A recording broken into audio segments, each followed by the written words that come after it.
ఓ గుడిసెను కూడా కొనుక్కునే స్తోమత లేని ఈ అనాథ ముందు ఊళ్ళోనే అతిపెద్ద డాన్ అయిన ఇర్ఫాన్ బాయ్ చేతులు జోడించి ఎందుకు కూలబడ్డాడు? ఓ మామూలు డెలివరీ బాయ్ అయిన ఈ అభినవ్ తలరాత ఎలా మారిందంటే రాత్రికి రాత్రే తను మాఫియా కింగ్ అయిపోయాడు. కానీ ఈ రహస్యం తన కుటుంబానికి తెలియదు. అభినవ్ చెప్పేది విను. ఈ రెస్టారెంట్ కి చాలా డబ్బున్న వాళ్ళు వస్తారు. ఒకసారి నా బట్టలు చూడు. అనన్య, అభినవ్ నా మాట విను. ఒకసారి లోపల కూర్చొని తింటున్న వాళ్ళని చూడు. వాళ్ళకి మనకి చాలా తేడా ఉంది. అనన్య, నువ్వేమి టెన్షన్ పడకో. నేను ఈ రోజు కోసం ఎప్పటి నుంచో డబ్బులు సేవ్ చేస్తున్నాను. ఈ రోజు నీ బర్త్డే అనన్య. అందుకే నువ్వేమో రాత్రి మవళ్ళు కష్టపడి డబ్బులు కూడబెట్టావు. నేను దాన్ని ఒక్క రోజులో ఖర్చు పెట్టలేను. అనన్య ప్లీజ్, అదంతా నాకు వదిలే. నువ్వు నాతో రా. అభి,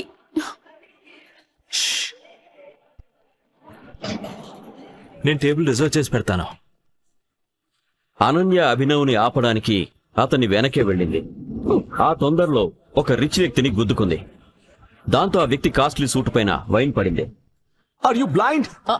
I'm so sorry sir. Manager, ఈ అడుక్కునే దాన్ని లోపలికి ఎవరు రానిచ్చారు? I'm so sorry sir. నీకు తెలుసా ఈ సూట్ కాస్ట్ ఎంతో? 20 లక్షల రూపాయలు, 20 lakh rupees. I'm so sorry sir. నా వల్ల తప్పు జరిగింది. నేను ఇప్పుడు ఇక్కడి నుంచి వెళ్ళిపోతాను. ఏయ్, ఏమనుకుంటున్నావు? అంత ఈజీగా వదిలేస్తాను అనుకున్నావా? 20 lakhs సూట్ ఇది. 20 lakhs ఇచ్చి ఇక్కడ నుంచి వెళ్ళు. లేదంటే ఏం చేస్తావు?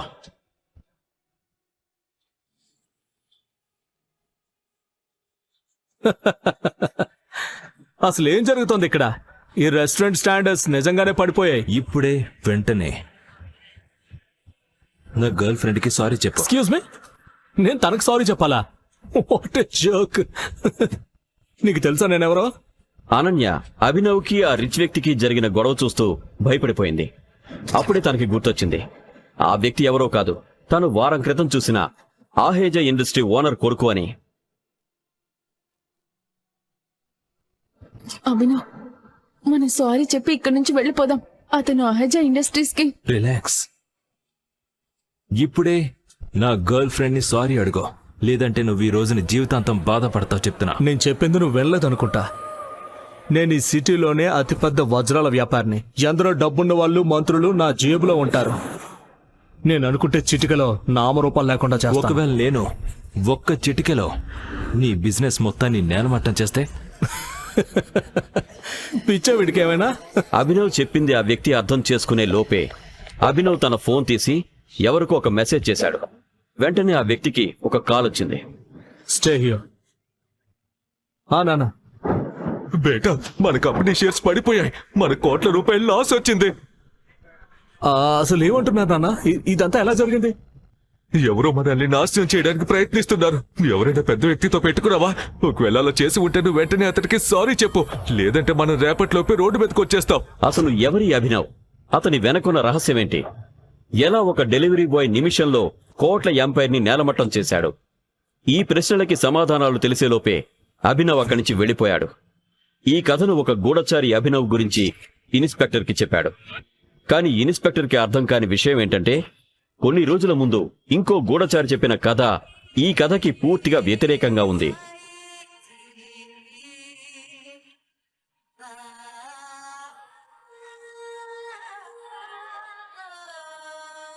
నా చెప్పులు తొడవడానికి కూడా పనికిరాడు వీడు నా బాయ్ ఫ్రెండా? నువ్వు మర్చిపో. తను ఏమందో వినపడలేదురా బికారి. వెంటనే ఇక్కడి నుంచి వెళ్ళా. అనన్య నిన్ను మెడపట్టుకుని బయటికి గంటకు ముందే. ఈ రోజు నుంచి నువ్వు తన దరిదాపుల్లో కూడా కనిపించకూడదు. ప్రీతి, నా మాట విను. ఇద్దరం కలిసి ఒక ఇల్లు తీసుకుందాం అనుకున్నాం కదా. ఆ గుడిసెని ఇల్లు అనరు అభినవ్. వెళ్ళిక్కడి నుంచి.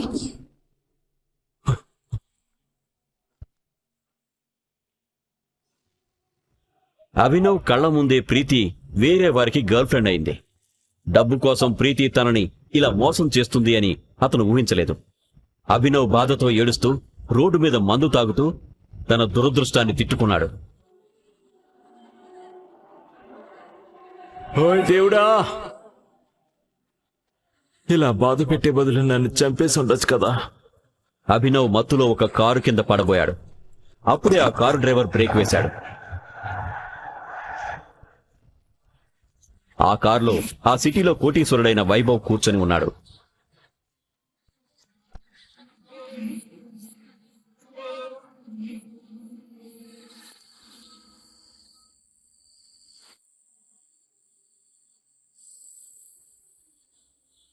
అతను మత్తులో ఉన్న అభినవ్ని చూసి తన గార్డుతో, పర్ఫెక్ట్.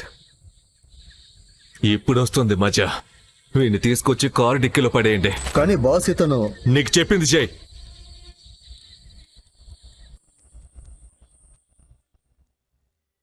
అసలు వైభవ్ ప్లాన్ ఏంటి? అభినవ్ కళ్ళు తెరిచేసరికి తను ఒక లగ్జరీ రూంలో తన పక్కన ఒక అందమైన అమ్మాయిని చూసి ఆశ్చర్యపోయాడు. కానీ తనకు ఏం జరిగిందో అర్థమయ్యే లోపే గన్స్ పట్టుకుని నిలుచున్న ఇద్దరు గార్డ్స్ కనిపించారు. ఏ, ఎవరు మీరంతా? నేను ఇక్కడికి ఎలా వచ్చాను? వైభవ్ చెల్లి తను రాత్రంతా వేరే అబ్బాయితో గడిపిందంటే తన కళ్ళను తాను నమ్మలేకపోయింది. అనన్య, ఈ తాగుబోతు బికారిగాడు నీకు నచ్చాడా? తాతయ్య, నేనేం చేయలేదు, మీరు నన్ను నమ్మండి. నాకు ఇతను ఎవరో కూడా తెలీదు. ఇతను నా రూమ్ లోకి ఎలా వచ్చాడో నాకు తెలీదు. అనన్య, నీకు మన ఇంటి కట్టుబాట్ల గురించి బాగా తెలుసు కదా. ఈ రోజు నుండి ఇతను మన ఇంటి అల్లుడవుతాడు. కానీ తాతయ్య, ఆపో! అంకుల్, అంకుల్, నువ్వు ఆ కట్టుబాట్లు పాటించకపోతే నీకు దక్కాల్సిన కంపెనీ వైభవ్కి దక్కుతుంది. వెళ్ళండి, కోర్టుకు తీసుకురావడానికి రెడీ చేయండి.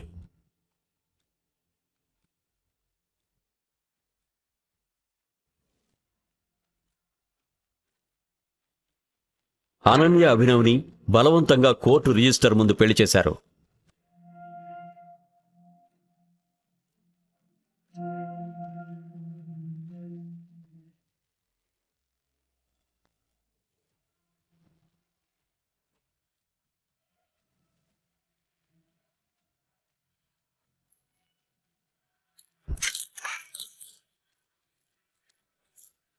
పెళ్లి అవగానే అభినవ్ని అక్రమ్ పార్టీకి పంపించాడు అనన్య తాతగారు.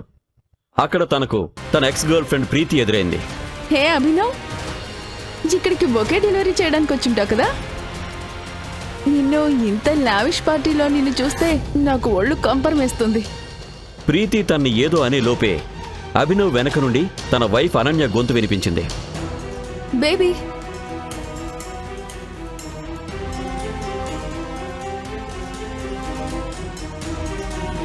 అనన్య అభినవ్ని బేబీ అనగానే తన మనసు ఒక్కసారిగా శృతి తప్పినట్టుగా అనిపించింది. ఎక్కడికి వెళ్ళిపోయావు? తాతయ్య నిన్ను పిలుస్తున్నారు, పద. అనన్యను చూసి అభినవ్ చాలా సంతోషించాడు. మరీ అంత ఎక్సైట్ అవ్వకు. నా ఇన్వెస్టర్స్ ఇక్కడున్నారు. నాకు పెళ్ళైన సంగతి వాళ్లకు తెలుసు.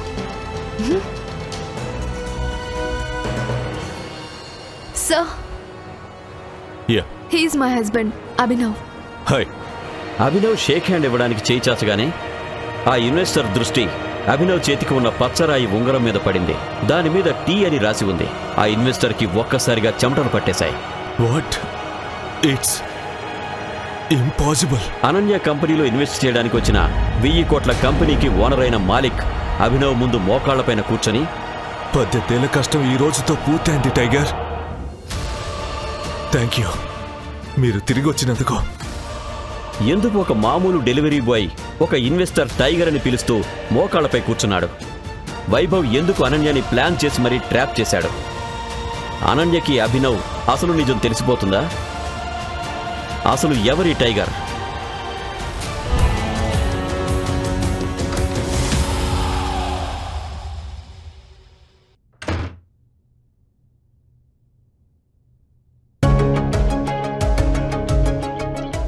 నిన్న రాత్రి ఎక్కడున్నావు?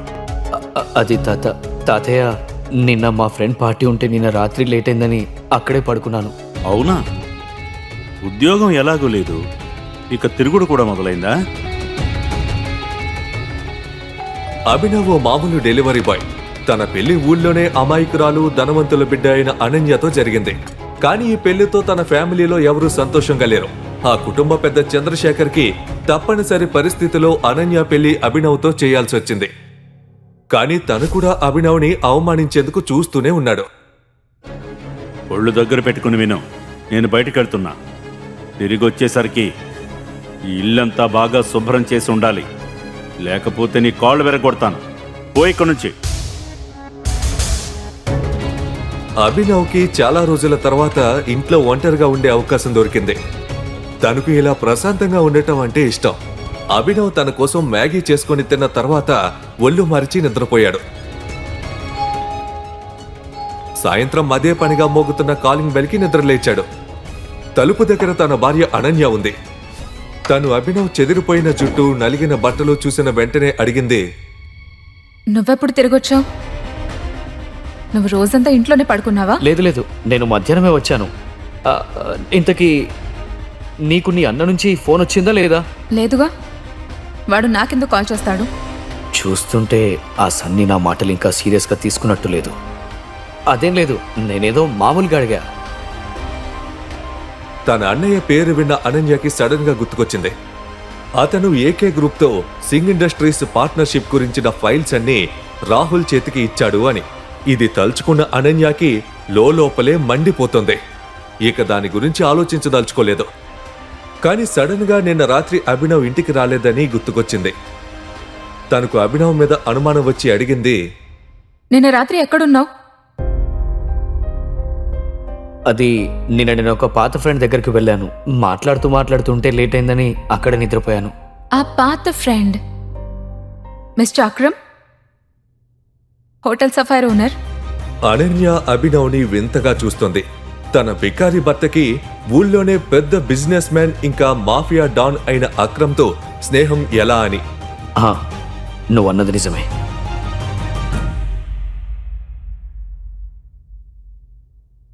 నిజానికి నాకు తెలీదు నీకు మిస్టర్ అక్రమ్తో పరిచయం ఎలా అయిందో. కానీ నువ్వు నాతో అన్నట్టు నిన్న రాత్రంతా నువ్వు మిస్టర్ అక్రమ్తో మాట్లాడుతున్నావంటే నాకు ఆ మాట అస్సలు నమ్మబుద్ధి కావడం లేదు. ఆ మాట అంటూ అనన్య టీవీ రిమోట్ తీసుకుని టీవీ ఆన్ చేస్తూ అంది, అయితే మిస్టర్ అక్రమ్ ఎలాంటి టైప్ మనిషి?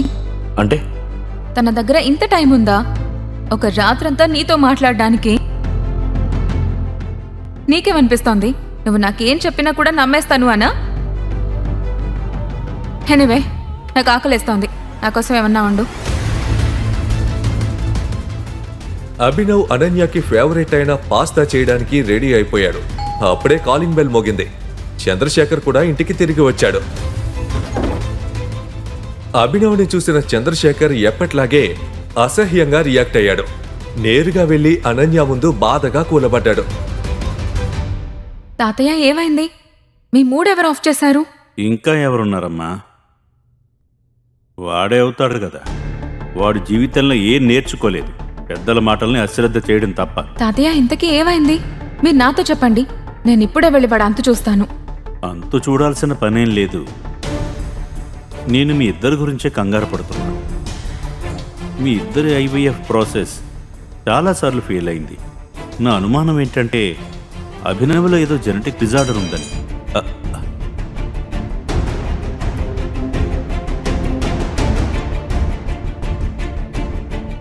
అసలే వాడు అనాథ. ఫ్యామిలీ ఎవరో తెలీదు. వాడి జీన్స్లో ఫాల్ట్ ఉండుంటుంది. ఆ మాట అంటున్న చంద్రశేఖర్ దృష్టి కిచెన్ వైపు వెళ్ళింది. అక్కడున్న అభినవ్కి వినపడేలా గట్టిగా, అరే, నా ఉద్దేశం ఏంటంటే అభినవ్ ఓసారి తన ఫిజికల్ ఎగ్జామినేషన్ చేయించుకోవాలి. నేను మీ ఇద్దరి మంచి కోరుకుంటున్నాను కదా. తాతయ్య, మీరెంత మంచివారు. కానీ మనం ఈ విషయాన్ని కొంచెం సేపు పక్కన పెడదామా? అయినా నా మీద వర్క్ లోడ్ చాలా చాలా ఉంది. ఇప్పుడిప్పుడే నా కంపెనీ ఫైనాన్షియల్ క్రైసిస్ నుంచి బయటపడింది. నేను ఇప్పుడు కంపెనీ మీద దృష్టి పెట్టాలి, పిల్లల మీద కాదు. తల్లి, నువ్వు ఈ విషయాన్ని పక్కన పెట్టమంటున్నావా? అరే, 2 ఏళ్లు దాటిపోయింది నీకు పెళ్ళై. చాలాసార్లు మీ ఐవీఎఫ్ ప్రాసెస్ ఫెయిల్ అయింది కూడా. ఇంత జరిగా కూడా ఆగమంటావా? అరే, జనాలకు జవాబు నేను చెప్పాలి, వాళ్ళ సలహాలు నేను వినాలి. అలా అయితే కనుక ఇక నుంచి జనాలకు జవాబు నువ్వే చెప్పు. తాతయ్య ప్లీజ్, నాకు ఈ టాపిక్ గురించి మాట్లాడాలని లేదు. అనన్య, తనకిష్టమైన పాస్తా చూసిన అనన్య మొహం మీద చిరునవ్వు వచ్చింది. అభినవ్ తనను పట్టించుకుంటాడని మొదటిసారి అనిపించింది. నిజానికి అభినవ్ 2 ఏళ్ల నుంచి తనని చూసుకుంటున్నాడు, కానీ తన వంక చూసిందే లేదు కదా. ఇవాళేమో పాస్తా లాంటి చిన్న విషయం తనకి నచ్చేసింది. అభినవ్ అనన్యల కళ్ళు కలుసుకున్నాయి. అనన్య అతనికి ఒక థ్యాంక్ యూ చెప్పింది. అభినవ్కి కూడా అనిపించింది అనన్య తనను ఫ్యామిలీగా అంగీకరించడంలో ఒక అడుగు ముందుకు వేసింది అని. ఆ క్షణం అనన్య తనని తాను ఎంతగా మర్చిపోయిందంటే తమ వైపు అసంతృప్తిగా చూస్తున్న తాతయ్యని కూడా పట్టించుకోలేదు. ఇప్పటికిప్పుడు నీకు ఫిజికల్ ఎగ్జామినేషన్ అవసరమేం లేదులే. మనం దీని గురించి తర్వాత ఆలోచిద్దాం. నేను కూడా మ్మ్.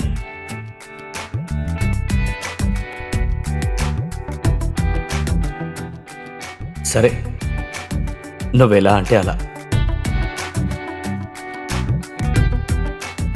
అభినవ్ తన సంతోషాన్ని వ్యక్తం చేయలేకపోతున్నాడు. ఇవాళ తనకు చాలా మంచి రోజు. అనన్య తన కోసం తాతయ్య దగ్గర గట్టిగా నిలబడింది.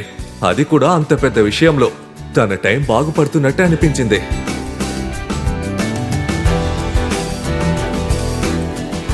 ఇష్టం లేకపోయినా కూడా అనన్య అభినవ్ వైపు అట్రాక్ట్ అవుతుంది.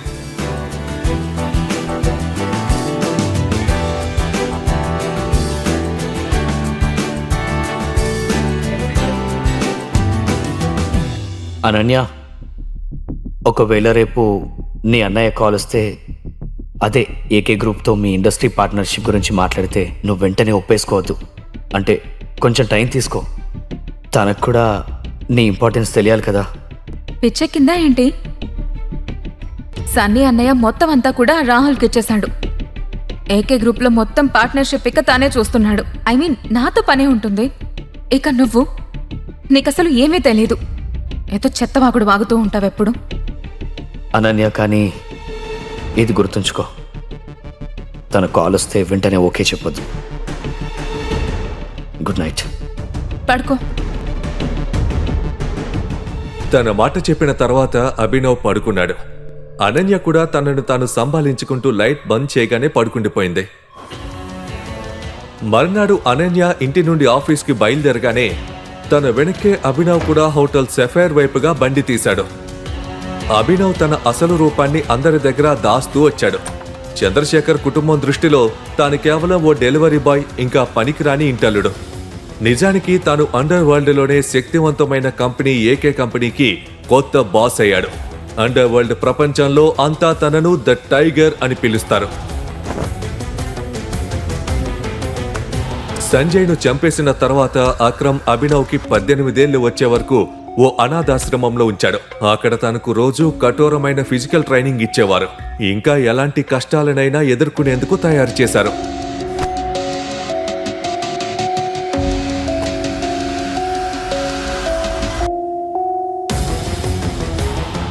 తన తండ్రి సంజయ్ ఆ కంపెనీకి ప్రాణంగా ఉండేవాడు. కానీ సంజయ్ హత్య తర్వాత కంపెనీ బాధ్యతలు తన ప్రాణ స్నేహితుడు అక్రమ్ చేతిలోకి వచ్చాయి. ఎప్పుడైతే అక్రమ్కి అభినవ్ సామర్థ్యం మీద నమ్మకం కలిగిందో తనను ఆ మాఫియా కింగ్ గద్దె మీద కూర్చోబెట్టాడు. కానీ తనెవరో ఎవరికీ చెప్పొద్దు అనే షరతు కూడా పెట్టాడు. ఆ షరతుని దాటితే కనుక అభినవ్ ఆ కంపెనీ నుంచి తప్పుకోవాల్సి ఉంటుంది. అయినా ఆఫీస్లో ప్రశాంతమైన వాతావరణం, మరీ ముఖ్యంగా అతని అండర్లో ఓ ఎఫిషియెంట్ సెక్రటరీ ఉండి అన్ని పనులు చేస్తూ అతను ఏ పని చేయాల్సిన అవసరం లేకుండా ఉండటం అదృష్టం కదా అనుకున్నాడు.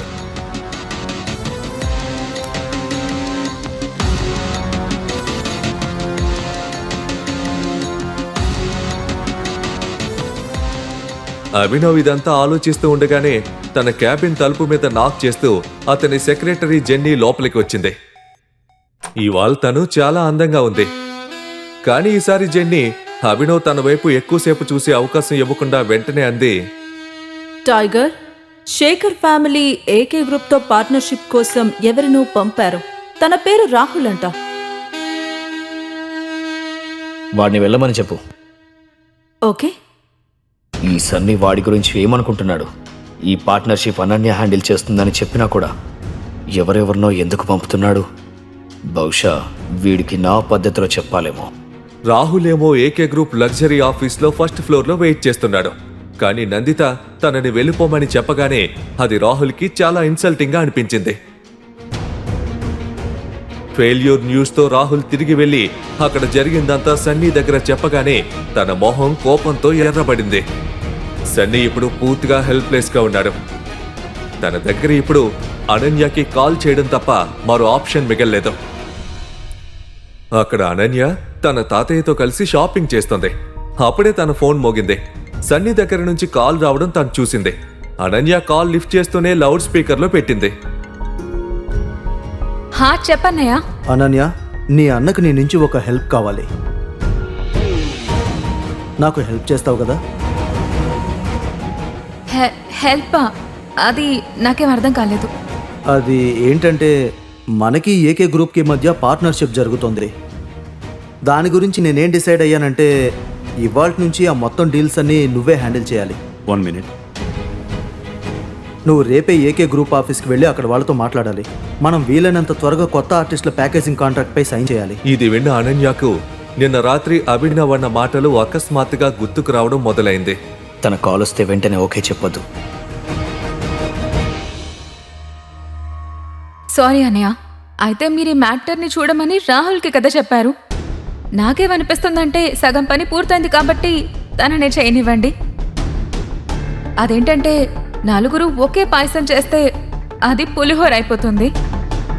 సరే అన్నయ్య, నాకు ఇంకా చాలా పని ఉంది, తర్వాత మాట్లాడతాను. హలో, నువ్వేం చేస్తున్నావమ్మా? నీకు తెలుసా దీని కాన్సిక్వెన్సెస్ ఎలా ఉంటాయో? చంద్రశేఖర్ దృష్టిలో అనన్య తన చేతికి వచ్చిన ఒక మంచి అవకాశాన్ని వదులుకుంది. సన్నీ ఏమో నేరుగా కాల్ చేసి రిక్వెస్ట్ చేశాడు. కానీ అనన్య అయితే తనని విదిలించి పారేసింది. అనన్య డిజైనర్ బొటిక్ నుంచి బయటకు వచ్చి ఓ బెంచ్ మీద కూర్చుంది. వెంటనే తను అభినవ్కి మెసేజ్ చేసింది. మరోవైపు అభినవ్ ఫోన్లో అక్రమ్తో మాట్లాడుతున్నాడు. ఆ రోజు లంచ్ కలిసి చేయాలని వాళ్ళిద్దరూ అనుకుంటున్నారు. అభినవ్ అక్రమ్తో ఫోన్ పెట్టేసిన వెంటనే అనన్య తనకు చేసిన మెసేజ్ చూశాడు. కాసేపటి క్రితమే అన్నయ్య కాల్ చేశాడు. తను ఏమంటున్నాడంటే ఇక ఏకే గ్రూప్ పార్ట్నర్షిప్ ఇక నేనే చూసుకోవాలి అని. నేను కుదరదని చెప్పాను. ఇప్పుడు నేనేం చేయాలి? అభినవ్ ఈ మెసేజ్ చూడగానే తన రోజు సంతోషంతో ఒక పూల తోటలా మారిపోయింది. తన భార్య తన మాటలు వినడం, ఒప్పుకోవడం చేస్తుందనే విషయం చాలా బాగుంది. ఇప్పుడు నువ్వు కొంచెం వెయిట్ చేయాలి. కంగారు పడకు. ఇవాళ కాకపోయినా రేపైనా మీ అన్నయ్య మళ్ళీ నిన్ను కాంటాక్ట్ చేయడానికి ప్రయత్నిస్తాడు. కానీ ఎప్పటి వరకైతే తను నీ లాభం గురించి మాట్లాడాడో అప్పటి వరకు ఒప్పుకోవద్దు. తన కండిషన్స్ ఒప్పుకోవాలంటే తను నీకేమైనా ఇవ్వాలి.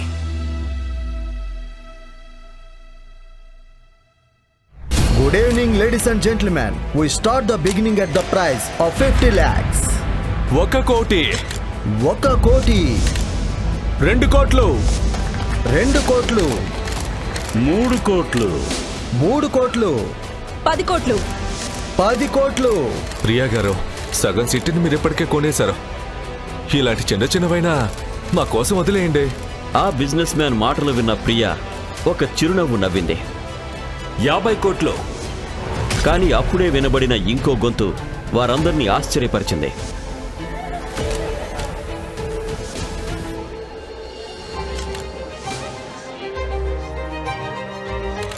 డైరెక్ట్గా 50 కోట్ల. అతనెవరు? అరే వీడు డెలివరీ బాయ్ అభినవ్ కదా. వీడి దగ్గర 50 కోట్లు ఎక్కడవే? వీడెవరు గుర్తుపట్టకూడదని సూట్ అద్దెకి తెచ్చి వేసుకున్నాడు. అవును, 2 రోజుల క్రితం నా ఆఫీస్లో లంచ్ డెలివరీ చేయడానికి వచ్చాడు. ఇంత పెద్ద వేలంపాటు జరుగుతుంటే అసలు ఎలా ఎవరిని పడితే వాడిని ఎలా లోపలికి రాణిస్తారు? వీడి దగ్గర 50 కోట్లు కాదు, 50 రూపాయలు కూడా ఉండవు. వెంటనే వేలం పాటను ఆపేయండి. ఇంకా ఈ ఇంపోర్టెడ్ కార్పెట్ ని ప్రియా గారికి ఇచ్చేయండి. ఒక్క నిమిషం ఆగండి. ఒకవేళ ఈ డెలివరీ బాయ్ దగ్గర 25 కోట్లు లేకపోతే ప్రియా గారి బిడ్ను నేను ఛాలెంజ్ చేస్తాను. 11 కోట్లు. నేను ఈ కార్పెట్ కోసం 11 కోట్లు ఇవ్వడానికి రెడీగా ఉన్నాను. 60 కోట్లు. అరే డెలివరీ బాయ్, పిచ్చెక్కింది నీకు. ఎక్కడి నుండి తెస్తా 60 కోట్లు? వేలంపాట అంటే పిల్లలాట కాదు. ఇక్కడ నువ్వు చెప్పిన డబ్బులు ఇవ్వాల్సి ఉంటుంది. వెంటనే అభినవ్ తన జేబులో నుండి ఒక చెక్ బుక్ తీసి దాని మీద 60 కోట్లకి చెక్ రాసి సైన్ చేశాడు. చూస్తుంటే ఈ డెలివరీ బాయ్ జైలుకి వెళ్ళడానికి రెడీగా ఉన్నట్టున్నాడు. చెక్ మీద ఎలా సైన్ చేస్తున్నాడో చూడండి. మేనేజర్ గారు, వీడి బ్యాంక్ అకౌంట్ ఒకసారి చెక్ చేయండి. అభినవ్ సైన్ చేస్తుంటే అక్కడ ఉన్న ప్రతి ఒక్కరూ చూసి ఆశ్చర్యపోయారు. ఒక్క నిమిషం బ్యాంక్ మేనేజర్కి కూడా అభినవ్ లాంటి డెలివరీ బాయ్ 3 కోట్ల విలువ చేసే కార్పెట్ని 60 కోట్లకు ఎందుకు కొంటున్నాడు అని అనుమానంగా అనిపించింది. అసలు నిజంగానే అభినవ్ అకౌంట్లో 60 కోట్లు ఉన్నాయా లేదా? ఒక్క నిమిషం. బ్యాంక్ మేనేజర్ వెంటనే తన టీంకి కాల్ చేసి అకౌంట్లో బ్యాలెన్స్ చెక్ చేయమన్నాడు. కానీ అభినవ్ అకౌంట్లో ఉన్న బ్యాలెన్స్ ఎంతో తెలుసుకున్న ఆ బ్యాంక్ మేనేజర్ నోరెళ్లబెట్టాడు. 800 కోట్ల. What's the group name? AK group. ఈ వేలం పాట ఇంతటితో ముగుస్తుంది. ఈ కార్పెట్ 60 కోట్ల రూపాయలకు అభినవ్ గారికి ఇవ్వబడుతుంది.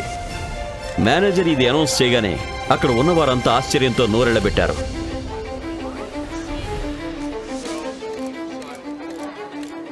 ప్రియకి అర్థం కాని విషయం ఏంటంటే అందరూ లూజర్ అంటున్న ఆ వ్యక్తి దగ్గర ఇంత డబ్బు ఎక్కడి నుంచి వచ్చింది అని. అప్పుడే ప్రియకి ఎవరి నుండో కాల్ వచ్చింది. యా, ఆ ఇంపార్టెంట్ కార్పెట్ మీకు దక్కిందా? వీడెవడో అభినవ్ని డెలివరీ బాయ్ అంట 60 కోట్లకి తీసుకున్నాడు. అసలు డెలివరీ బాయ్కి ఇంత డబ్బు ఎక్కడి నుంచి వచ్చింది? 5 కోట్ల వస్తువుని 60 కోట్లకి తీసుకుంటున్నాడు. ఐ స్వేర్, నేను ఇక్కడ నుండి బయటకు వచ్చాక వాడి పని చెప్తా. వాడిని ఊరికే వదలను. ప్రియా గారు, మీరేదైనా చేసే ముందు ఒకసారి అతని చేతిని చూడండి.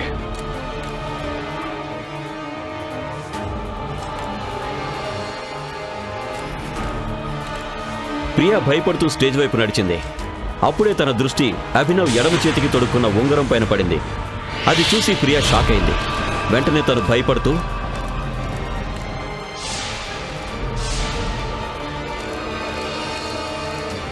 టైగర్ టైగర్ పేరు వెనక ఉన్న రహస్యం ఏంటి?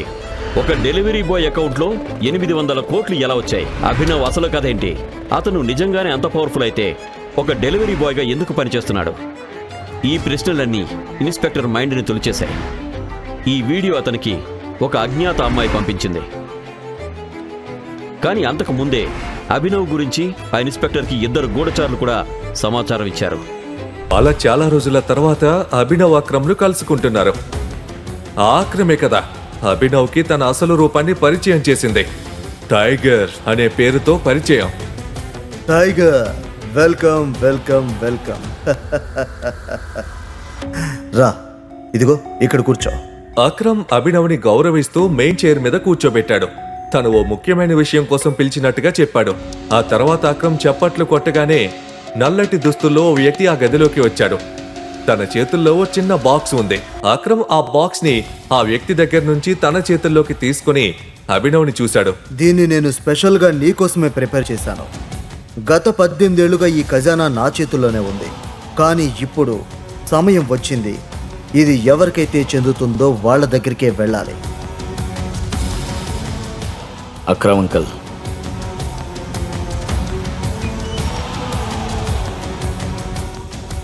నేను ఈ ఖజానా తీసుకోను. స్పెషల్గా నేను నీకోసమే చేయించాను. సమయం వస్తే ఇది నీకు చాలా ఉపయోగపడుతుంది. అక్రమ్ నోటి నుంచి ఈ మాట వచ్చిన వెంటనే తన ఫోన్ మోగడం మొదలైంది. హలో. ఫోన్ ఎత్తిన తర్వాత అక్రమ్ ఎక్స్ప్రెషన్స్ చాలా సీరియస్ గా మారిపోయాయి. సరే, నేను చూస్తాను. Tiger, I'm sorry. నువ్వు లంచ్ ఒక్కడవే చేయాల్సి వచ్చేట్టుంది. నాకొక ముఖ్యమైన పని ఉంది. నేను దాన్ని సెటిల్ చేసేందుకు వెళ్ళాలి. కానీ నువ్వు ఈ గిఫ్ట్ని యాక్సెప్ట్ చేయి. దీన్ని నా నుంచి నీ బర్త్డేకి అడ్వాన్స్ గిఫ్ట్గా అనుకో. నాకు అర్థమైంది. మీరు మీ పని చూసుకోండి. నేను దీన్ని యాక్సెప్ట్ చేస్తున్నా. Thank you in advance. సరే టైగర్, మనం త్వరలోనే కలిసి లంచ్ చేద్దాం, సరేనా? ఆ మాట అంటూ అక్రమ్ అక్కడి నుంచి వెళ్ళిపోయాడు. అభినవ్ చూపు ఆ బాక్స్ మీద ఉండిపోయింది. ఓ చిన్న చిరునవ్వుతో తను ఆ బాక్స్ తీసుకుని తన జేబులో వేసుకున్నాడు. లంచ్లో అన్ని రకాల పదార్థాలు ఉన్నాయి. కానీ అక్రమ్ హడావిడిగా అక్కడి నుండి వెళ్ళిపోవడం అభినవ్ని ఆలోచనలో పడేసింది. అక్రమ్ అంకుల్కి అంత హఠాత్తుగా ఏం ప్రాబ్లం వచ్చుంటుందో. అది చిన్న మ్యాటర్ అని త్వరగానే సాల్వ్ అవ్వాలని కోరుకుంటున్నాను. తన లంచ్ పూర్తయిన తర్వాత అభినవ్ తన ఎలక్ట్రిక్ స్కూటర్ మీద నేరుగా ఇంటి వైపుగా బయలుదేరాడు. ఇంటికి వెళ్లిన తర్వాత తను ఆ బాక్స్ ఓపెన్ చేసి చూడగానే అందులోంచి ఓ విచిత్రమైన సువాసన రావడం మొదలైంది. ఆ వాసన చూసిన అభినవ్కి బుర్ర తిరిగిపోయింది. ఆ స్మెల్ తనకు చాలా ఆకర్షణీయంగా అనిపిస్తోంది. ఆ బాక్స్ లో ఒక క్యాప్సూల్ ఉంది. అది చూసిన అభినవ్ మనసులో చాలా రకాల ప్రశ్నలు మొదలయ్యాయి. ఏంటి క్యాప్సూల్? ఇది నిజంగానే ఓ మందా? నిజంగానే దీన్ని తిన్న తర్వాత ఒంట్లో శక్తి పెరుగుతుందా? కానీ ఇదేదో మూలికల మందులా కనిపిస్తోంది. పోనీ ఎవరన్నా అక్రమంకుల్ని వెర్రివాడిని చేసి దీన్ని అడ్డగట్టారా? ఆ క్యాప్సిల్ తీసుకోవాలి అని అభినవ్ అనుకున్నాడు. అతను ఆ క్యాప్సిల్ నోట్లో ఉంచుకోగానే తనకు నీళ్ల అవసరం కూడా పడలేదు. ఆ క్యాప్సిల్ వెంటనే మెల్ట్ అయ్యి తన గొంతులోంచి జారిపోయింది. తను ఒక్కసారిగా షాక్ అయ్యాడు. అక్రమ్ తనకు ఎలాంటి హాని తలపెట్టడని అభినవ్కి తెలుసు. అయినా ఆ పిల్లో ఏదో గడబిడ ఉందని అభినవ్కి తెలుస్తోంది. ఏమీ ఆలోచించకుండా తను ఆ పిల్ల అయితే తీసేసుకున్నాడు. కానీ అభినవ్ చచ్చిపోడు కదా. అప్పుడే సడన్ గా తన కడుపులో విపరీతమైన నొప్పి మొదలైంది. కొన్ని సెకండ్లలోనే తన శరీరం మొత్తం వణకడం మొదలైంది. చూస్తుండగానే తను స్పృహ తప్పాడు.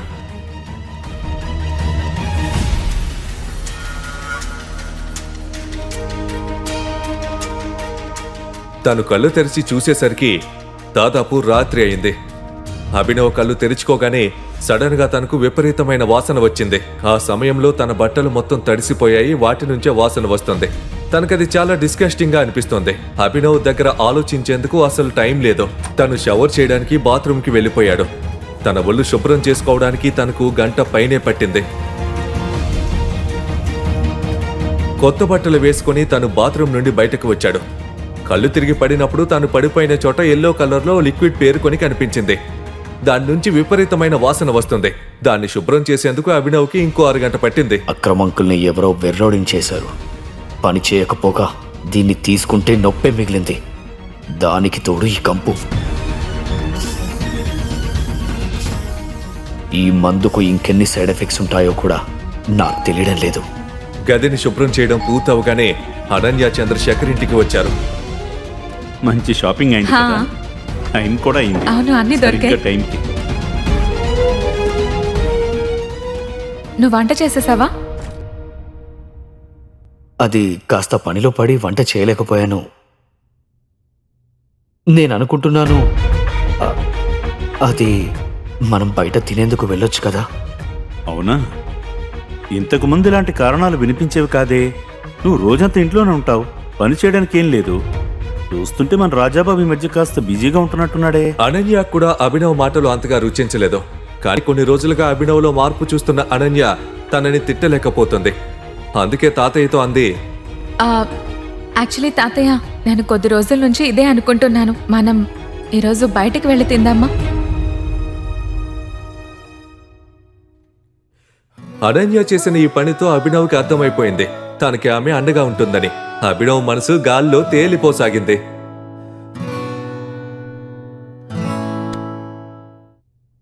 అభినవ్, ఇదంతా ఏం జరుగుతోంది? రెస్పాన్సిబిలిటీ అనేది ఒకటి ఉంటుంది కదా. నువ్వెప్పుడు వంట చేస్తావు, కానీ ఈ మధ్య ఏమైంది నీకు? ఇంకా ఈ ఎక్స్క్యూజెస్ చెప్పడం మానేసాయి. సరే, ఎల్లుండి సన్నీ అనే బర్త్డే ఉంది. 2 రోజుల్లో తన కోసం ఒక మంచి గిఫ్ట్ తేవాలి. చీప్ గిఫ్ట్ వద్దు. 1000 సార్లు ఆలోచించాలి అది కొనే ముందు. లేదంటే ప్రతిసారిలాగే నేను ఎంబారస్ అవ్వాల్సిందే. Rainbow restaurant. సన్నీ అన్న బర్త్డే రోజున అభినవ్, అనన్య, చంద్రశేఖర్ వేరువేరుగా వెన్యూకి చేరుకుంటున్నారు. ఎందుకంటే అందరూ సన్నీ కోసం గిఫ్ట్ తీసుకురావాలి.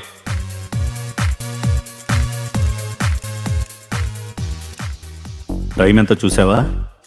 అభినవ్ అంతవరకు రాకపోవడంతో అనన్య తన కోసం వెయిట్ చేస్తోంది. ఈసారి తను కూడా గిఫ్ట్ ఇస్తానని, అది కొత్తగా ఉంటుందని అభినవ్ అనన్యకి ప్రామిస్ చేశాడు. కానీ ఆ తర్వాత కూడా అనన్య మనసులో చాలా అనుమానంగానే ఉంది.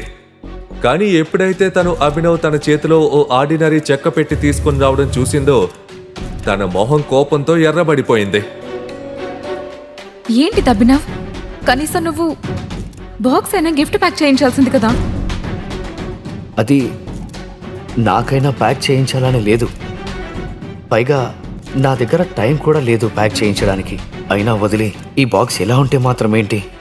బాక్స్ లోపల ఏం పెట్టానో అదే ముఖ్యం కదా. సరే, మరి అంతా సన్నీ అన్నయ్య గిఫ్ట్ ఇచ్చేటప్పుడే ఈ బాక్స్ ని కూడా వాటితో పాటు పెట్టేశాయి నువ్వు.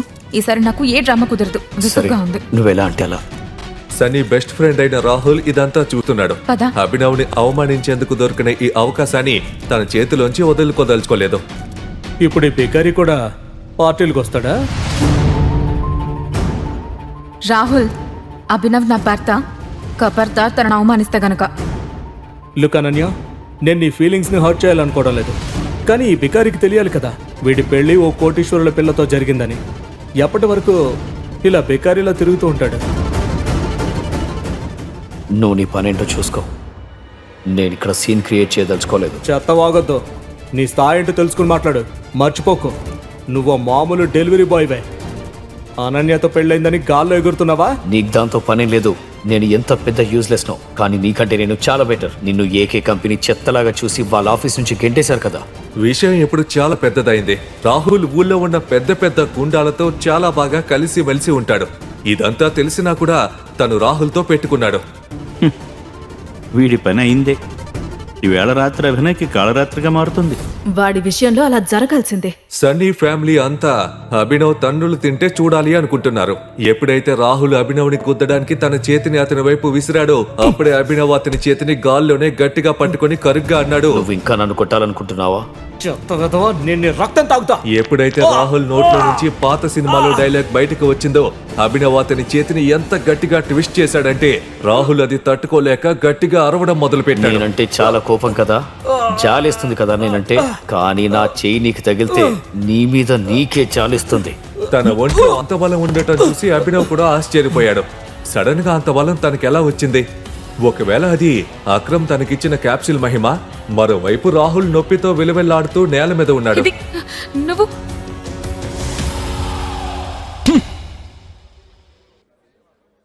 నువ్వు నీ గురించి ఏమనుకుంటున్నావు? ఇవాళ సన్నీ పుట్టినరోజు, సంతోషంగా ఉండాల్సిన రోజు.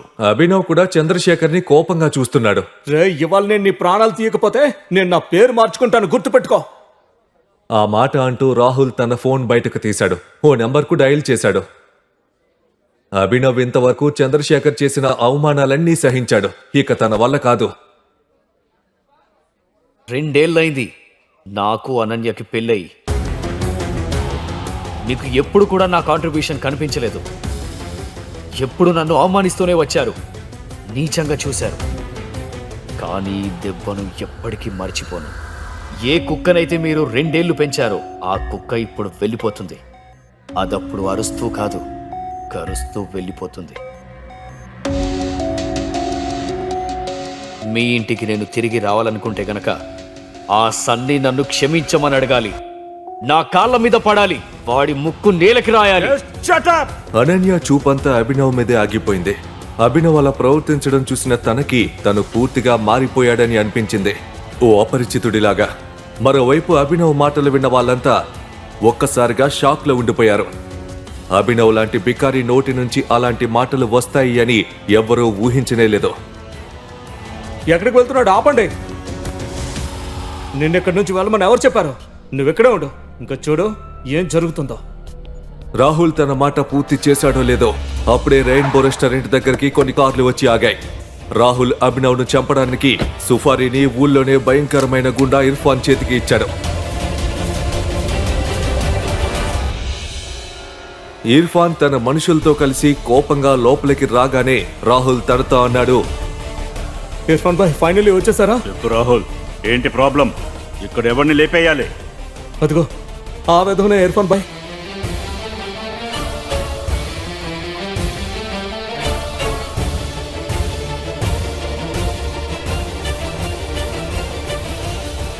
అయితే నువ్వేనా మా వాణ్ణి కొట్టింది? ఏ కుక్కకైతే మురిగే అలవాటు ఉందో దానికి బుద్ధి చెప్పి తీరాలి కదా. చూడు, నువ్వింకా కుర్రాడివి, నీలో ఉడుకు రక్తం ఉందని అర్థమవుతోంది. కానీ నీకు ఈ విషయం తెలుసా? నాతో ఎవరు ఇప్పటిదాకేలా మాట్లాడలేదని. నాకేం తెలుసుకోవాలని లేదు మీతో ఎవరు ఎలా మాట్లాడతారో, కానీ మీరు నాతో ఇలా మాట్లాడితే గనక చాలా రీగ్రెట్ అవ్వాల్సి ఉంటుంది. నాన్న, నిజంగా నీలో చాలా పొగరుంది. మరి నీలాంటి చెంచగాళ్ళ ముందు నేను పొగరుగా ఉండాలి కదా. అభినవ్ మొహంలో కొంచెం కూడా భయం కానీ బెరుకు కానీ లేవు. తనలో ఏదో దెయ్యం వచ్చి చేరినట్టే ఉన్నాడు అతను. నువ్వు ఇంకా నన్ను గుర్తుపట్టలేదా ఇర్ఫాన్? ట్రై చేయి. ఇర్ఫాన్ అభినవ్ వంక చూస్తూనే ఉన్నాడు. ఎందుకో కానీ ఇర్ఫాన్కి ఇంతకు ముందే అభినవ్ని చూసినట్టు అనిపిస్తుంది. రేయ్, నీకు ఎంత ధైర్యం అలా మాట్లాడడానికి? నేను చూస్తాను వీడిని. ఇర్ఫాన్ బాయ్ పరువు పోవడం చూసి తన చెంచాలు అభినవ్ మీద విరుచుకుపడ్డారు. ఆ గొడవలో అభినవ్ చేతికి ఉన్న రింగ్ కింద పడి దొర్లుకుంటూ ఇర్ఫాన్ బాయ్ కాళ్ళ దగ్గరకు వెళ్లి ఆగింది. ఇర్ఫాన్ ఆ ఉంగరాన్ని చూడగానే ఒక్కసారిగా తను నిప్పుల మీద కాలు పెట్టినట్టయింది.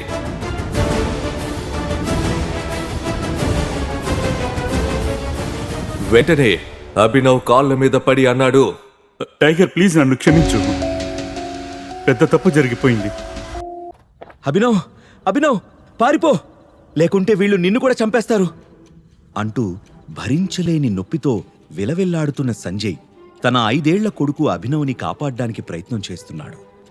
చీకటిగా ఉన్న ఒక ఇరుకు సందులో తన కొడుకు అభినవ్తో కలిసి దాక్కున్న సంజయ్ చేతికి బుల్లెట్ దిగడంతో రక్తం ధారగా కారుతోంది. మెయిన్ రోడ్డు మీద సంజయ్ కారు ఆగి ఉంది. అతని మీద కాల్పులు జరిపిన వ్యక్తులు ఆ కారు దగ్గర నిలబడి అతని కోసం వెతుకుతున్నారు. నిన్ను వదిలి ఎక్కడికి వెళ్ళన్నా అన్నా, నీతోనే ఉంటాను అంటూ తండ్రి పరిస్థితిని చూస్తున్న అభినవ్ గొంతులో భయం వినిపించింది. అభినవ్ని గుండెకు హత్తుకొని, మొండిగా ఉండకు టైగర్, నా జీవితం అయిపోయింది, కానీ నీకెంతో భవిష్యత్తుంది. నువ్వు సాధించాల్సింది, గెలవాల్సింది ఇంకా చాలా ఉంది. నువ్వెక్కడి నుండి వెళ్ళాలి అంటూ కొడుకులో ధైర్యం నింపుతూ తన వేలికి ఉన్న బంగారు ఉంగరాన్ని అభినవ్ చేతిలో పెట్టాడు సంజయ్. ఆ ఉంగరంలో ఆకుపచ్చ రంగు రాయి పొదిగి ఉంది. అభినవ్ నుదుటి మీద ముద్దు పెట్టి తన గుండెను రాయి చేసుకున్న సంజయ్ రివాల్వర్ని బలంగా పట్టుకొని తన కోసం వెతుకుతున్న మనుషుల్ని ఎదుర్కోవడానికి ఇరుకు సందు నుంచి బయటకొచ్చాడు. కారు దగ్గరికి సంజయ్ రాగానే అతని కోసం వెతుకుతున్న ఒక వ్యక్తి ధన్ ధన్ అని ఫైరింగ్ చేశాడు. వరుసగా 3 బుల్లెట్లు సంజయ్ గుండెల్లో దిగబడ్డాయి.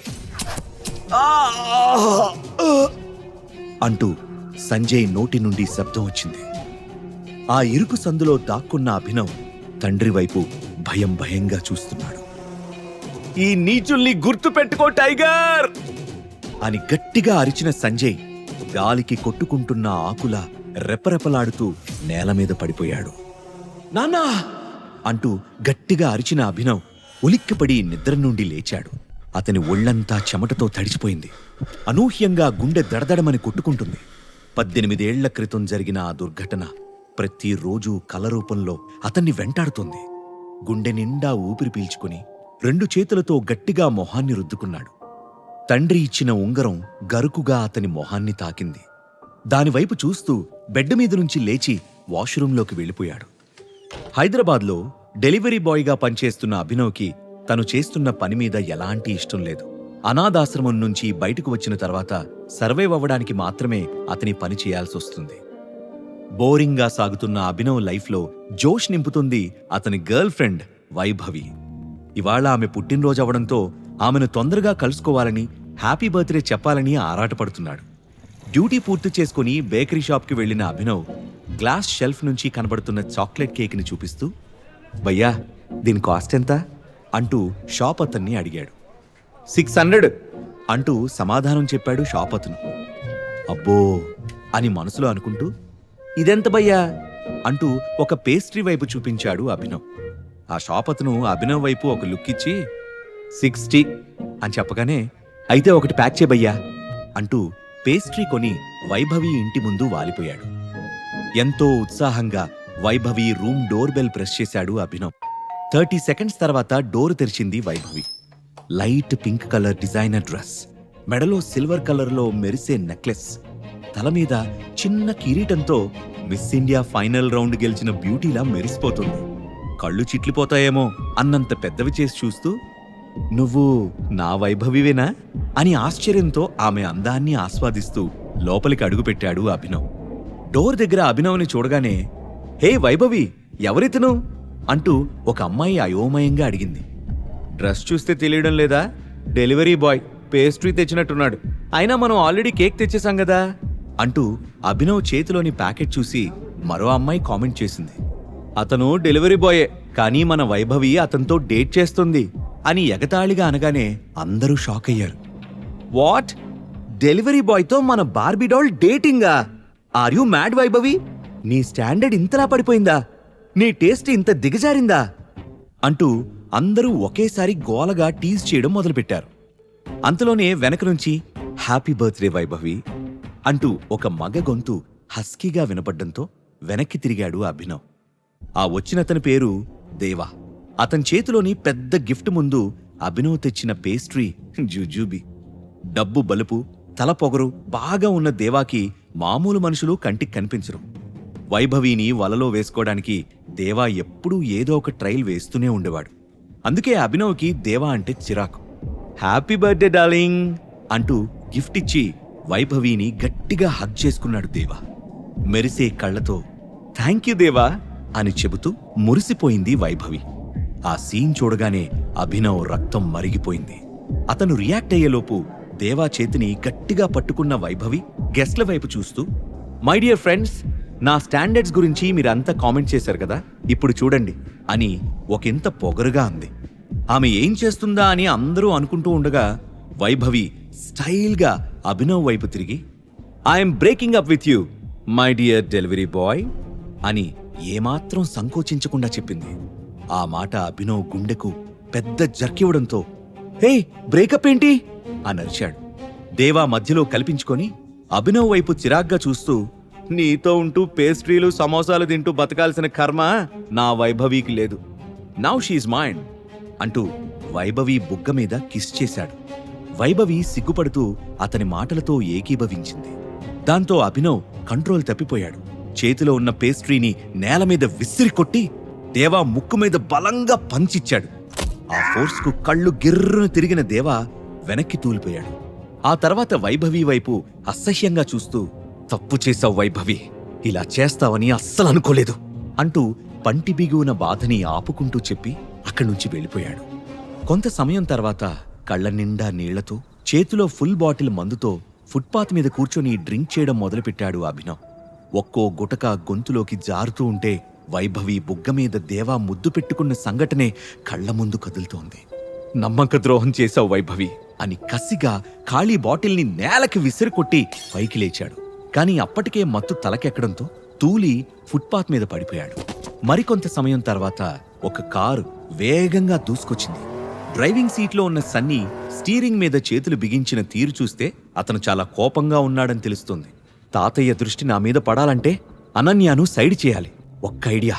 ఒకే ఒక్క ఐడియాతో అనన్యాను నా రూట్ నుంచి క్లియర్ చేయాలి అని ఆలోచిస్తున్నాడు. స్పీడ్ బ్రేకర్ దగ్గర కార్ స్లో చేసిన సన్నీకి ఫుట్పాత్ మీద పడి ఉన్న అభినవ్ కనిపించాడు. వెంటనే సడన్ బ్రేక్ కొట్టి కారు దిగి అభినవ్ని పైనుంచి కింద వరకు పరిశీలించి చూసి మనసులోనే నవ్వుకున్నాడు. తెల్లారేలోపు అనన్య గదిలో వీడుండాలి. ఈ బంపర్ ఆఫర్ మిస్ అయితే మళ్ళీ మనకు ఛాన్స్ దొరకదు అంటూ తన మనుషులకి ఆర్డర్ వేశాడు సన్నీ. సన్నీ ఉద్దేశం వాళ్లకి అర్థం కాకపోయినా అభినవ్ని లాక్కెళ్లి కారులో పడేశారు. కారు డబుల్ స్పీడ్లో వెళ్లి ఒక పెద్ద హోటల్ ముందు ఆగింది. వీడి ప్యాంట్ తీసేసి అండర్వేర్తో రూమ్ నెంబర్ 409లో బెడ్ మీద పడుకోబెట్టండి అని తన మనుషులతో చెప్పాడు సన్నీ. అతను చెప్పినట్లే అభినవ్ని 409 రూమ్కి తీసుకెళ్లి అప్పటికే అక్కడ నిద్రపోతున్న సన్నీ చెల్లెలు అనన్య పక్కన పడుకోబెట్టి డోర్ క్లోజ్ చేసి వెళ్ళిపోయారు. నెక్స్ట్ డే మార్నింగ్ మంచి నిద్రలో ఉన్న అభినవ్ పక్కకి తిరిగినప్పుడు అతని చేతికి మెత్తని మరో చెయ్యి చల్లగా తాకింది. నరాలకు జలధరింపు తగిలినట్టు అనిపించడంతో ఉలిక్కిపడి లేచి చూశాడు. బ్రౌన్ కలర్ దుప్పటిని గుండెల వరకు కప్పుకుని వెచ్చగా నిద్రపోతున్న అనన్యను చూసి షాక్ అయ్యాడు. అప్పుడే నిద్రలేచిన అనన్య తనతో పాటు బెడ్ మీద ఎవరో అపరిచితుడు ఉండడంతో ఒక్క క్షణం బ్లాంక్ అయిపోయింది.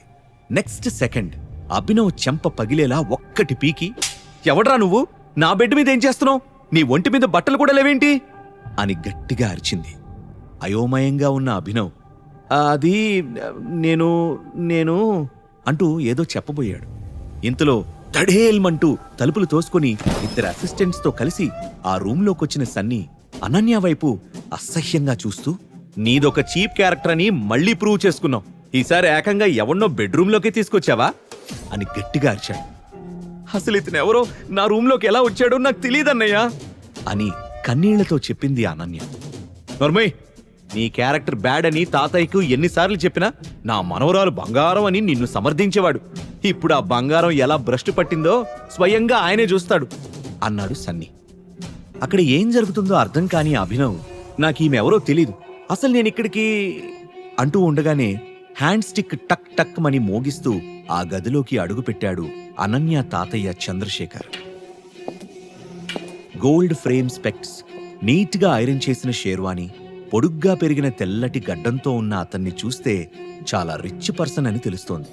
అతను మంచి బిజినెస్ మ్యాన్ మాత్రమే కాదు, సంప్రదాయాన్ని, విలువల్ని గౌరవించే మనిషి కూడా.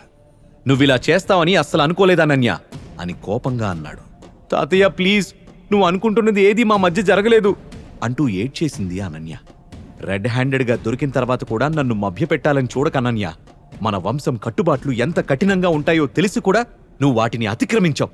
మన కుటుంబ పరువుని రోడ్డుకి లాగేస్తున్నావు అని కఠినంగా అన్నాడు చంద్రశేఖర్. ఆయన ఏం చెప్పబోతున్నాడో అర్థమైన అనన్య గుండె వణికిపోయింది. అభినవ్ వైపు తీక్షణంగా చూస్తూ, నువ్వెవరో నాకు అనవసరం. ఇప్పుడిది నాకు పరువు సమస్య. నా మనవరాలతో ఒక రాత్రి గడిపినందుకు ఈ రోజు నుండి నువ్వే ఆమె భర్తవు అని ప్రకటించాడు చంద్రశేఖర్. అభినవ్కి నెత్తిమీద బాంబు పడినట్లు అనిపించింది. అసలు మా మధ్య ఏం జరగలేదని చెప్తుంటే మీకు అర్థం కాదా అని ఆందోళనగా అన్నాడు. హ్యాండ్ స్టిక్తో బెడ్ పక్కనే ఉన్న అభినవ్ ప్యాంటు పైకి లేపి చూపించిన చంద్రశేఖర్, ఇది చూశాక కూడా నీ మాటలు నమ్మమంటావా అంటూ తన వెనక ఉన్న మనుషులకు సైగ చేశాడు. వాళ్లు అభినవ్ మీద విరుచుకుపడి అతన్ని ఇష్టం వచ్చినట్టు కొడుతున్నారు. కొంచెంసేపటి తర్వాత ఆపండి అంటూ తన మనుషుల్ని హెచ్చరించాడు చంద్రశేఖర్. అప్పటికే అభినవ్కి దెబ్బలు బాగానే తగిలాయి. అనన్య వైపు చూస్తూ, ఇతన్ని వెంటనే హాస్పిటల్కి తీసుకెళ్లి ట్రీట్మెంట్ ఇప్పించి సాయంత్రం అక్రమ్ గారిస్తున్న పార్టీకి ఇతన్ని కూడా తీసుకువెళ్ళు అని ఆర్డర్ వేసి బయటికి వెళ్లిపోయాడు చంద్రశేఖర్. తాతయ్య మాటకి ఎదురు తిరిగే ధైర్యం అనన్యకి లేకపోవడంతో ఏం చెయ్యాలో తోచట్లేదామెకు. ఆమె పరిస్థితిని గమనించి, మీరు నన్ను హాస్పిటల్కి తీసుకువెళ్లాల్సిన అవసరం లేదు, నేనే వెళ్ళిపోతాను అని చెప్పిన అభినవ్ తన రూమ్కి దగ్గరలో ఉన్న ఒక చిన్న క్లినిక్లో ట్రీట్మెంట్ చేయించుకున్నాడు. చంద్రశేఖర్ చెప్పిన మాటలను మళ్లీ మళ్లీ గుర్తు చేసుకుంటూ, చంద్రశేఖర్కి అతని మనుషులు కొట్టిన దెబ్బలకు భయపడే పిరికివాణ్ణి కాదు నేను. కాని పాపం అనన్య, ఆమె ఏదో సమస్యలో ఇరుక్కున్నట్లనిపిస్తుంది. నా వల్ల ఆమె ఇంకా సమస్యల్లో పడకూడదు. ఏదేమైనా అనన్యకి హెల్ప్ చేస్తాను అని మనసులోనే ఫిక్స్ అయిన అభినవ్ రూమ్కి వెళ్లి పార్టీకి వెళ్లడానికి రెడీ అయ్యాడు. మరికొంత సమయం గడిచాక తండ్రి గుర్తుగా దాచుకున్న పాత బ్లేజర్ని వేసుకున్న అభినవ్ అనన్య ఇంటికి చేరుకున్నాడు. వాళ్ల ఖరీదైన విల్లా చూసి అనన్య సూపర్ రిచ్ అని అర్థం చేసుకున్నాడు. ద్వేషం నిండిన కళ్లతో బయటికి వచ్చి అతని వైపు అసహ్యంగా చూస్తూ కారులో కూర్చుంది అనన్య. అభినవ్ కూడా కూర్చోగానే కారు కదిలింది.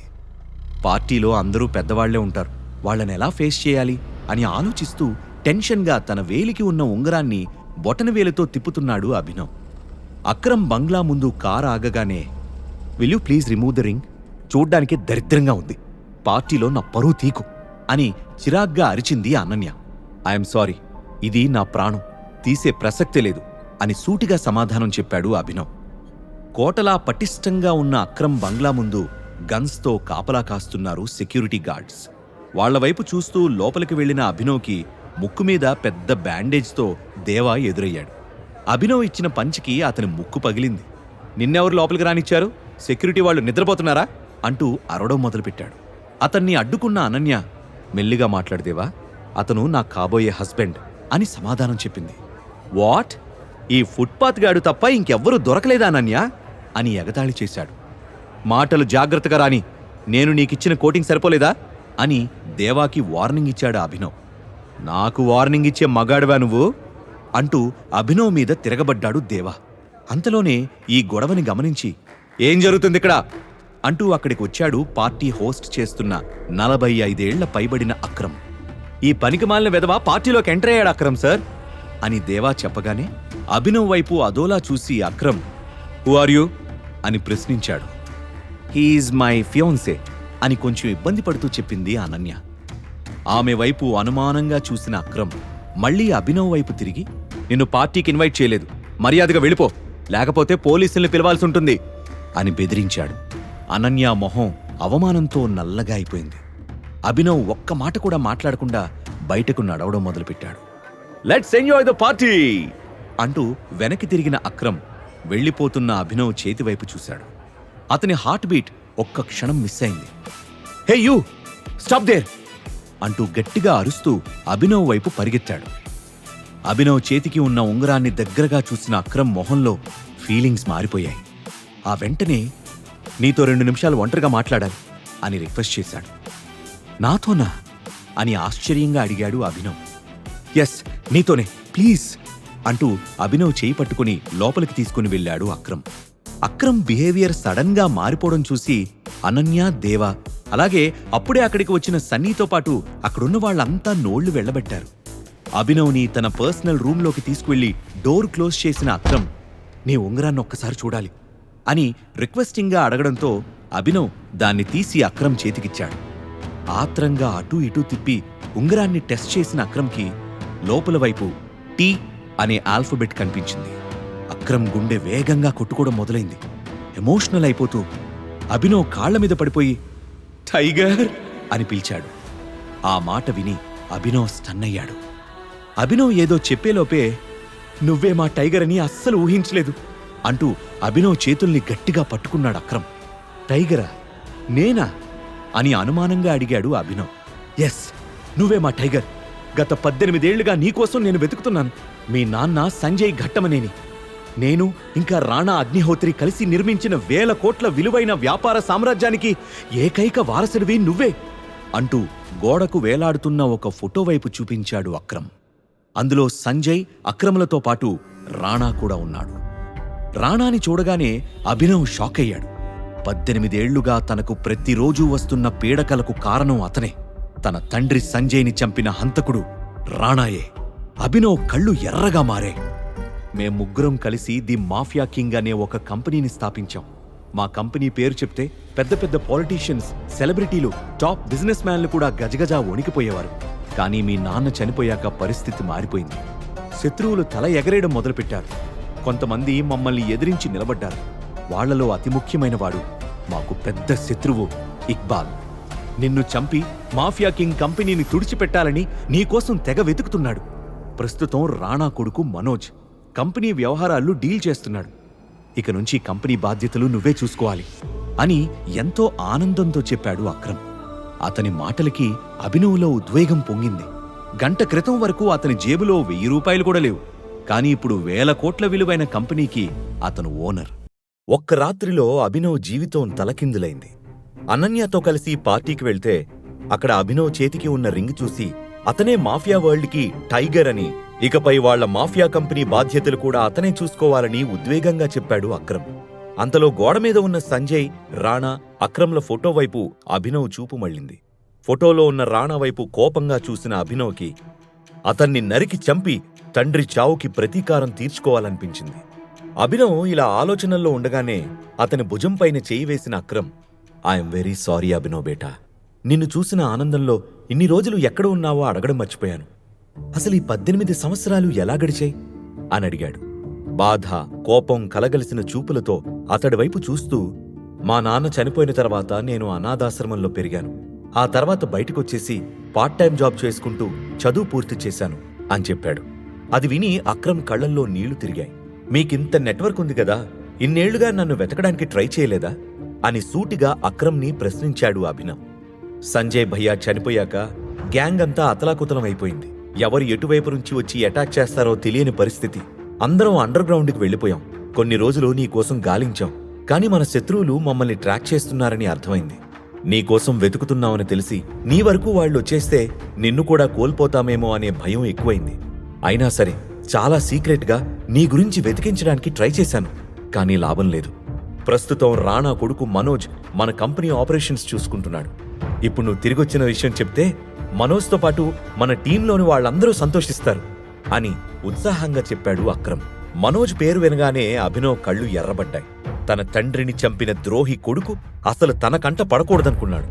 మాఫియా కింగ్ కంపెనీ గురించి మా నాన్న నాకెప్పుడూ ఏమీ చెప్పలేదు. ఇలాంటిదేదైనా ఉంటే నాకు ముందే చెప్పేవాడు కదా అని అడిగాడు అభినవ్. అక్రమ్, అభినవ్లు మాఫియా కింగ్ కంపెనీ గురించి డీప్గా డిస్కస్ చేసుకుంటూ ఉండగా బయట ఉన్న వాళ్లలో లోపల ఏం జరుగుతుందా అనే ఆసక్తి నెలకొంది. అభినవ్ని అక్రమ్ సార్ లోపలికి తీసుకెళ్లి చాలాసేపయింది. ఇంకా ఇద్దరూ ఎందుకు బయటికి రాలేదు అని కంగారుగా అడిగింది అనన్య. అక్రమ్ సార్ ఈ పాటికి అభినవ్ చర్మం ఒలిచేసుంటాడు. పోర్ ఫెలో, వాడికిలా జరగాల్సిందే అని పళ్ళికిలించాడు దేవా. పక్కనే ఉన్న సన్నీ కూడా నవ్వుతూ, పాపం మా అనన్యకి అభినవ్ మొగుడవుతాడనుకుంటే లోపల అక్రమ్ సారు వాడికి రంకు మొగుడైనట్టున్నాడు అని వెక్కిరించాడు. మరోవైపు అభినవ్కి వచ్చిన సందేహానికి క్లారిటీ ఇస్తూ, అప్పుడు నువ్వు చిన్నపిల్లాడివి కాబట్టి మాఫియా కింగ్ కంపెనీ గురించి నీకు చెప్పి నీ లైఫ్ని డేంజర్లో ఎందుకు పడేయాలని చెప్పలేదేమో. పైగా తల్లి లేని పిల్లాడివి కావడంతో కష్టం తెలియకుండా చూసుకోవాలనుకున్నాడు మీ నాన్న. ఎలాగైతేనే నీ రీఎంట్రీతో మనకు మళ్ళీ మంచి రోజులు వస్తాయనిపిస్తుంది అంటూ అల్మరాలో నుంచి ఒక చెక్ బుక్ తీశాడు అక్రమ్. అభినవ్ మైండ్లో మాత్రం ఇంకా చాలా డౌట్స్ రన్ అవుతున్నాయి. మా నాన్నని రాణానే చంపాడనే విషయం అక్రమ్కి తెలీదా? ఆ నమ్మక ద్రోహి రాణా కొడుకు మనోజ్ నా ప్లేస్లో ఎలా కూర్చున్నాడు? అభినవ్ తన మనసులో ఉన్న డౌట్స్ గురించి అడిగే లోపే అతని దృష్టి అక్రమ్ చేతిలో ఉన్న చెక్ మీద పడింది. ఇది 50 crores చెక్ టైగర్. నువ్వు మాఫియా సామ్రాజ్యానికి టైగర్లా మారి పూర్వ వైభవం తెచ్చే అంతవరకు ఈ డబ్బు ఉపయోగపడుతుంది అని చెప్పాడు. జీవితంలో అంత పెద్ద అమౌంట్ని చూస్తానని అభినవ్ కలలో కూడా అనుకోలేదు. గర్ల్ ఫ్రెండ్ కోసం గిఫ్ట్ తీసుకెళ్తే హార్ట్ బ్రేక్ అయింది. రోడ్డు మీద తాగి పడిపోతే రిచ్ అమ్మాయితో రిలేషన్ ఏర్పడింది. ఆ అమ్మాయితో ఒక పార్టీకొస్తే అనూహ్యంగా జీవితం మలుపు తిరిగింది. ముఖ్యంగా రాణా గురించి అక్రమ్ని అడిగి అతన్ని వెంటనే చంపేయాలని మనసులో ఎంతో కసిగా ఉన్నా కూడా తన మనసును నెమ్మది చేసుకున్నాడు. ఇదంతా డైజెస్ట్ చేసుకోవడానికి, తన మనసులో ఉన్న మరిన్ని ప్రశ్నలకి సమాధానం తెలుసుకోవడానికి కొంత టైం పడుతుందని అభినవ్కి అర్థమైంది. అభినవ్తో పాటు రూమ్ నుండి బయటకొస్తూ, మేము నిర్మించిన ఈ మాఫియా సామ్రాజ్యం కళ్ల ముందే కూలిపోతుందని అనిపించింది. నువ్వు తిరిగొచ్చావు కదా, నాకింకా దిగుల్లేదు. కానీ నువ్వు ఉన్నావన్న సంగతి ఎవ్వరికీ తెలియడానికి వీల్లేదు. మన శత్రువులకు ఈ విషయం తెలిస్తే నీ లైఫ్ డేంజర్లో పడుతుంది. అందుకే టైం చూసుకొని మన వాళ్లకి నిన్ను పరిచయం చేస్తాను.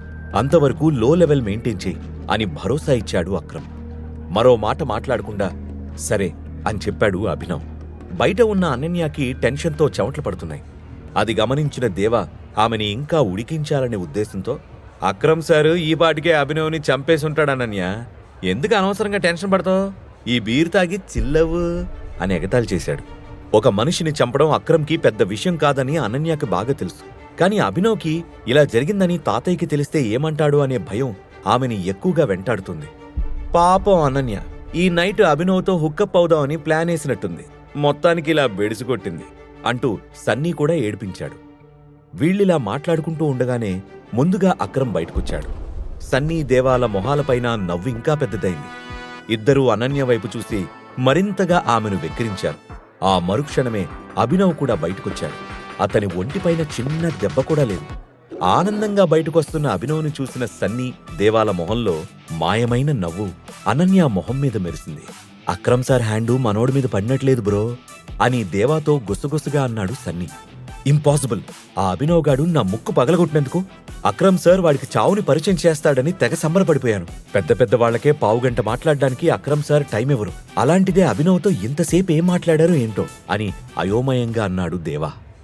ఇంతలో అక్రమ్ గొంతు సవరించుకుని, meet my young friend Abhinav, ఎంతో కాలం నమ్మకంగా పనిచేసిన మా పాత డ్రైవర్ కొడుకు అని పరిచయం చేసి అభినవ్ భుజం తట్టి మిగిలిన వాళ్ళని పలకరించడానికి వెళ్లాడు అక్రమ్.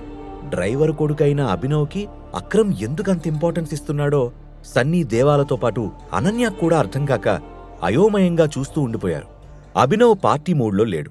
అక్రమ్ చెప్పిన శత్రువుల గురించి విన్న తర్వాత బయట శత్రువుల గురించి పక్కన పెడితే తన తండ్రి మీద రాణా కాల్పులు జరిపిన సంఘటన పదే పదే మైండ్లో తిరుగుతుంది. వాస్తవానికి ఆ రోజు అభినవ్ మీద కూడా కాల్పులు జరిగాయి. కాని అతను లక్కీగా ఎస్కేప్ అయ్యాడు. పార్టీలో ఒక మూల ఉన్న అభినవ్ దగ్గరకు వచ్చిన అనన్య వెటకారంగా ఫేస్ పెట్టి, నువ్వు లేచిన వేళా విశేషం బాగుందనుకుంటా, అసలు ప్రాణాలతో రూమ్ నుంచి బయటకొస్తావని అనుకోలేదు అని నవ్వింది. ఆమె వైపు కొంటిగా చూసిన అభినవ్, నేను లేచిన వేళా విశేషం అంటే అది నీతోనే కదా, అప్పుడే మర్చిపోయావా, అంటే నీతో పడుకోవడం కలిసొచ్చిందంటావా అని అడిగాడు. షటప్, ఇక నుంచైనా కాస్త జాగ్రత్తగా ఉంటే బతుకుతావు, లేకపోతే ఏదో ఒక రోజు నీ ఫోటోకి దండేయాల్సి వస్తుంది అని కోపంగా అరిచింది అనన్య. అప్పుడే అక్కడికొచ్చిన దేవా, లోపలంతసేపు అక్రమ్ సారు నీతో ఏం మాట్లాడారు అభినవ్ అని అనుమానంగా అడిగాడు.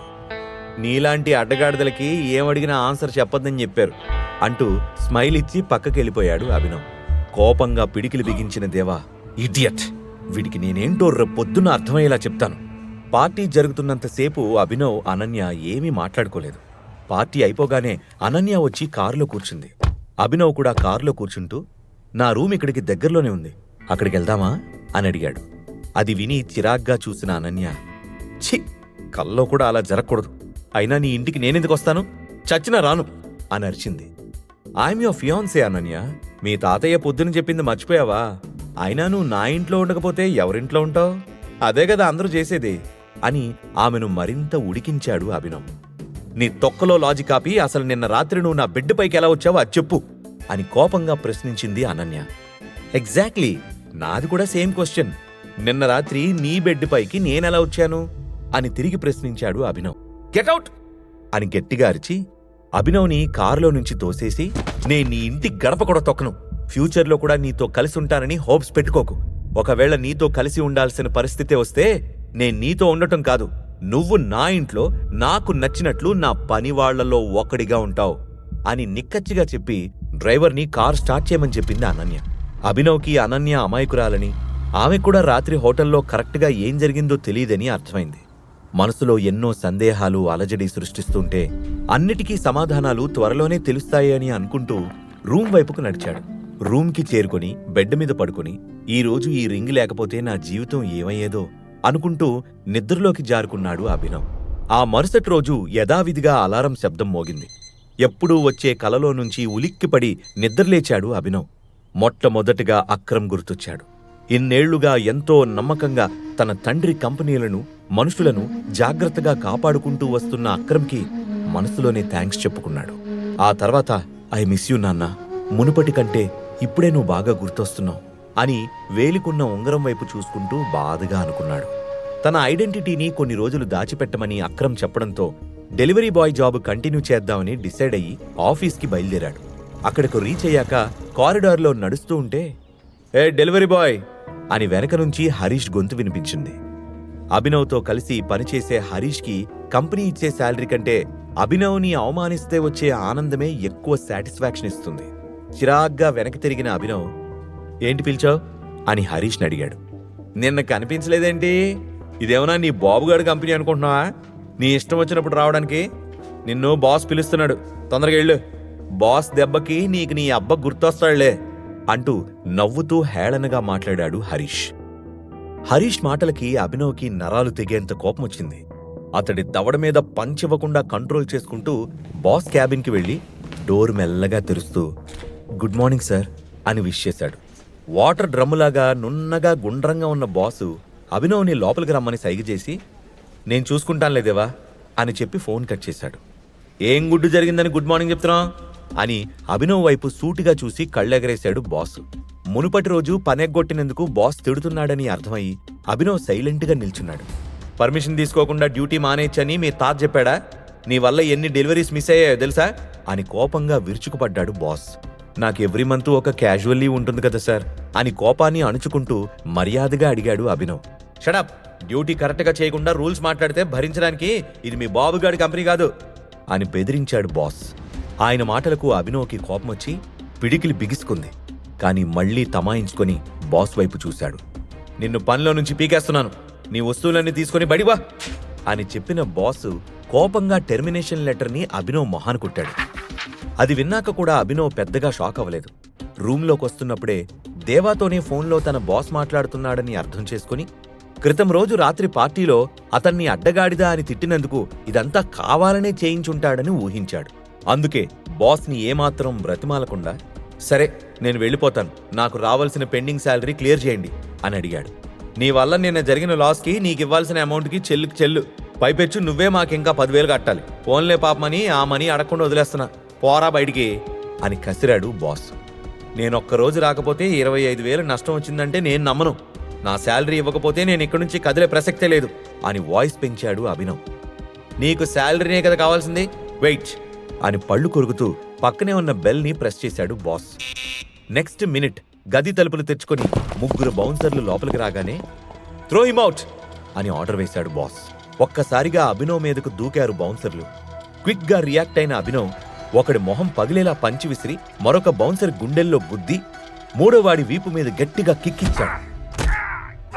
సరిగ్గా 3 నిమిషాల్లో అందరినీ నేలకు అతుక్కునేలా చేసిన అభినవ్ కోపంగా బాస్ వైపుకు వెళ్తూ ఉండడంతో అతను భయంతో వణికిపోతూ వెంటనే చెక్ మీద అమౌంట్ రాసి సైన్ చేసిచ్చాడు.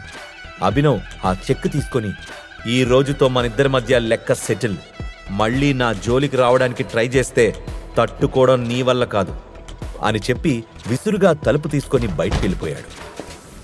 అభినవ్ కాస్త అసహనంగా ఆఫీస్ నుంచి బయటికి రాగానే ఒక అన్నోన్ నెంబర్ నుండి కాల్ వచ్చింది. లిఫ్ట్ చేసి చెవి దగ్గర పెట్టుకోగానే హలో టైగర్ బేటా, నేను అక్రమ్ని అనే మాటలు వినిపించాయి. చెప్పండి అని ముభావంగా బదులిచ్చాడు అభినవ్. ఈ రాత్రికి హోటల్ సఫైరాలో డిన్నర్ అరేంజ్ చేశాను. మాఫియా వరల్డ్లో మీ నాన్నకున్న ఒక బెస్ట్ ఫ్రెండ్ని నీకు పరిచయం చేస్తాను. ఈ మీటింగ్తో సిటీలోకి టైగర్ ఎంటర్ అయ్యాడని అతనికి తెలుస్తుంది అని హుషారుగా చెప్పాడు అక్రమ్. ఎవరతను అని అడిగాడు అభినవ్.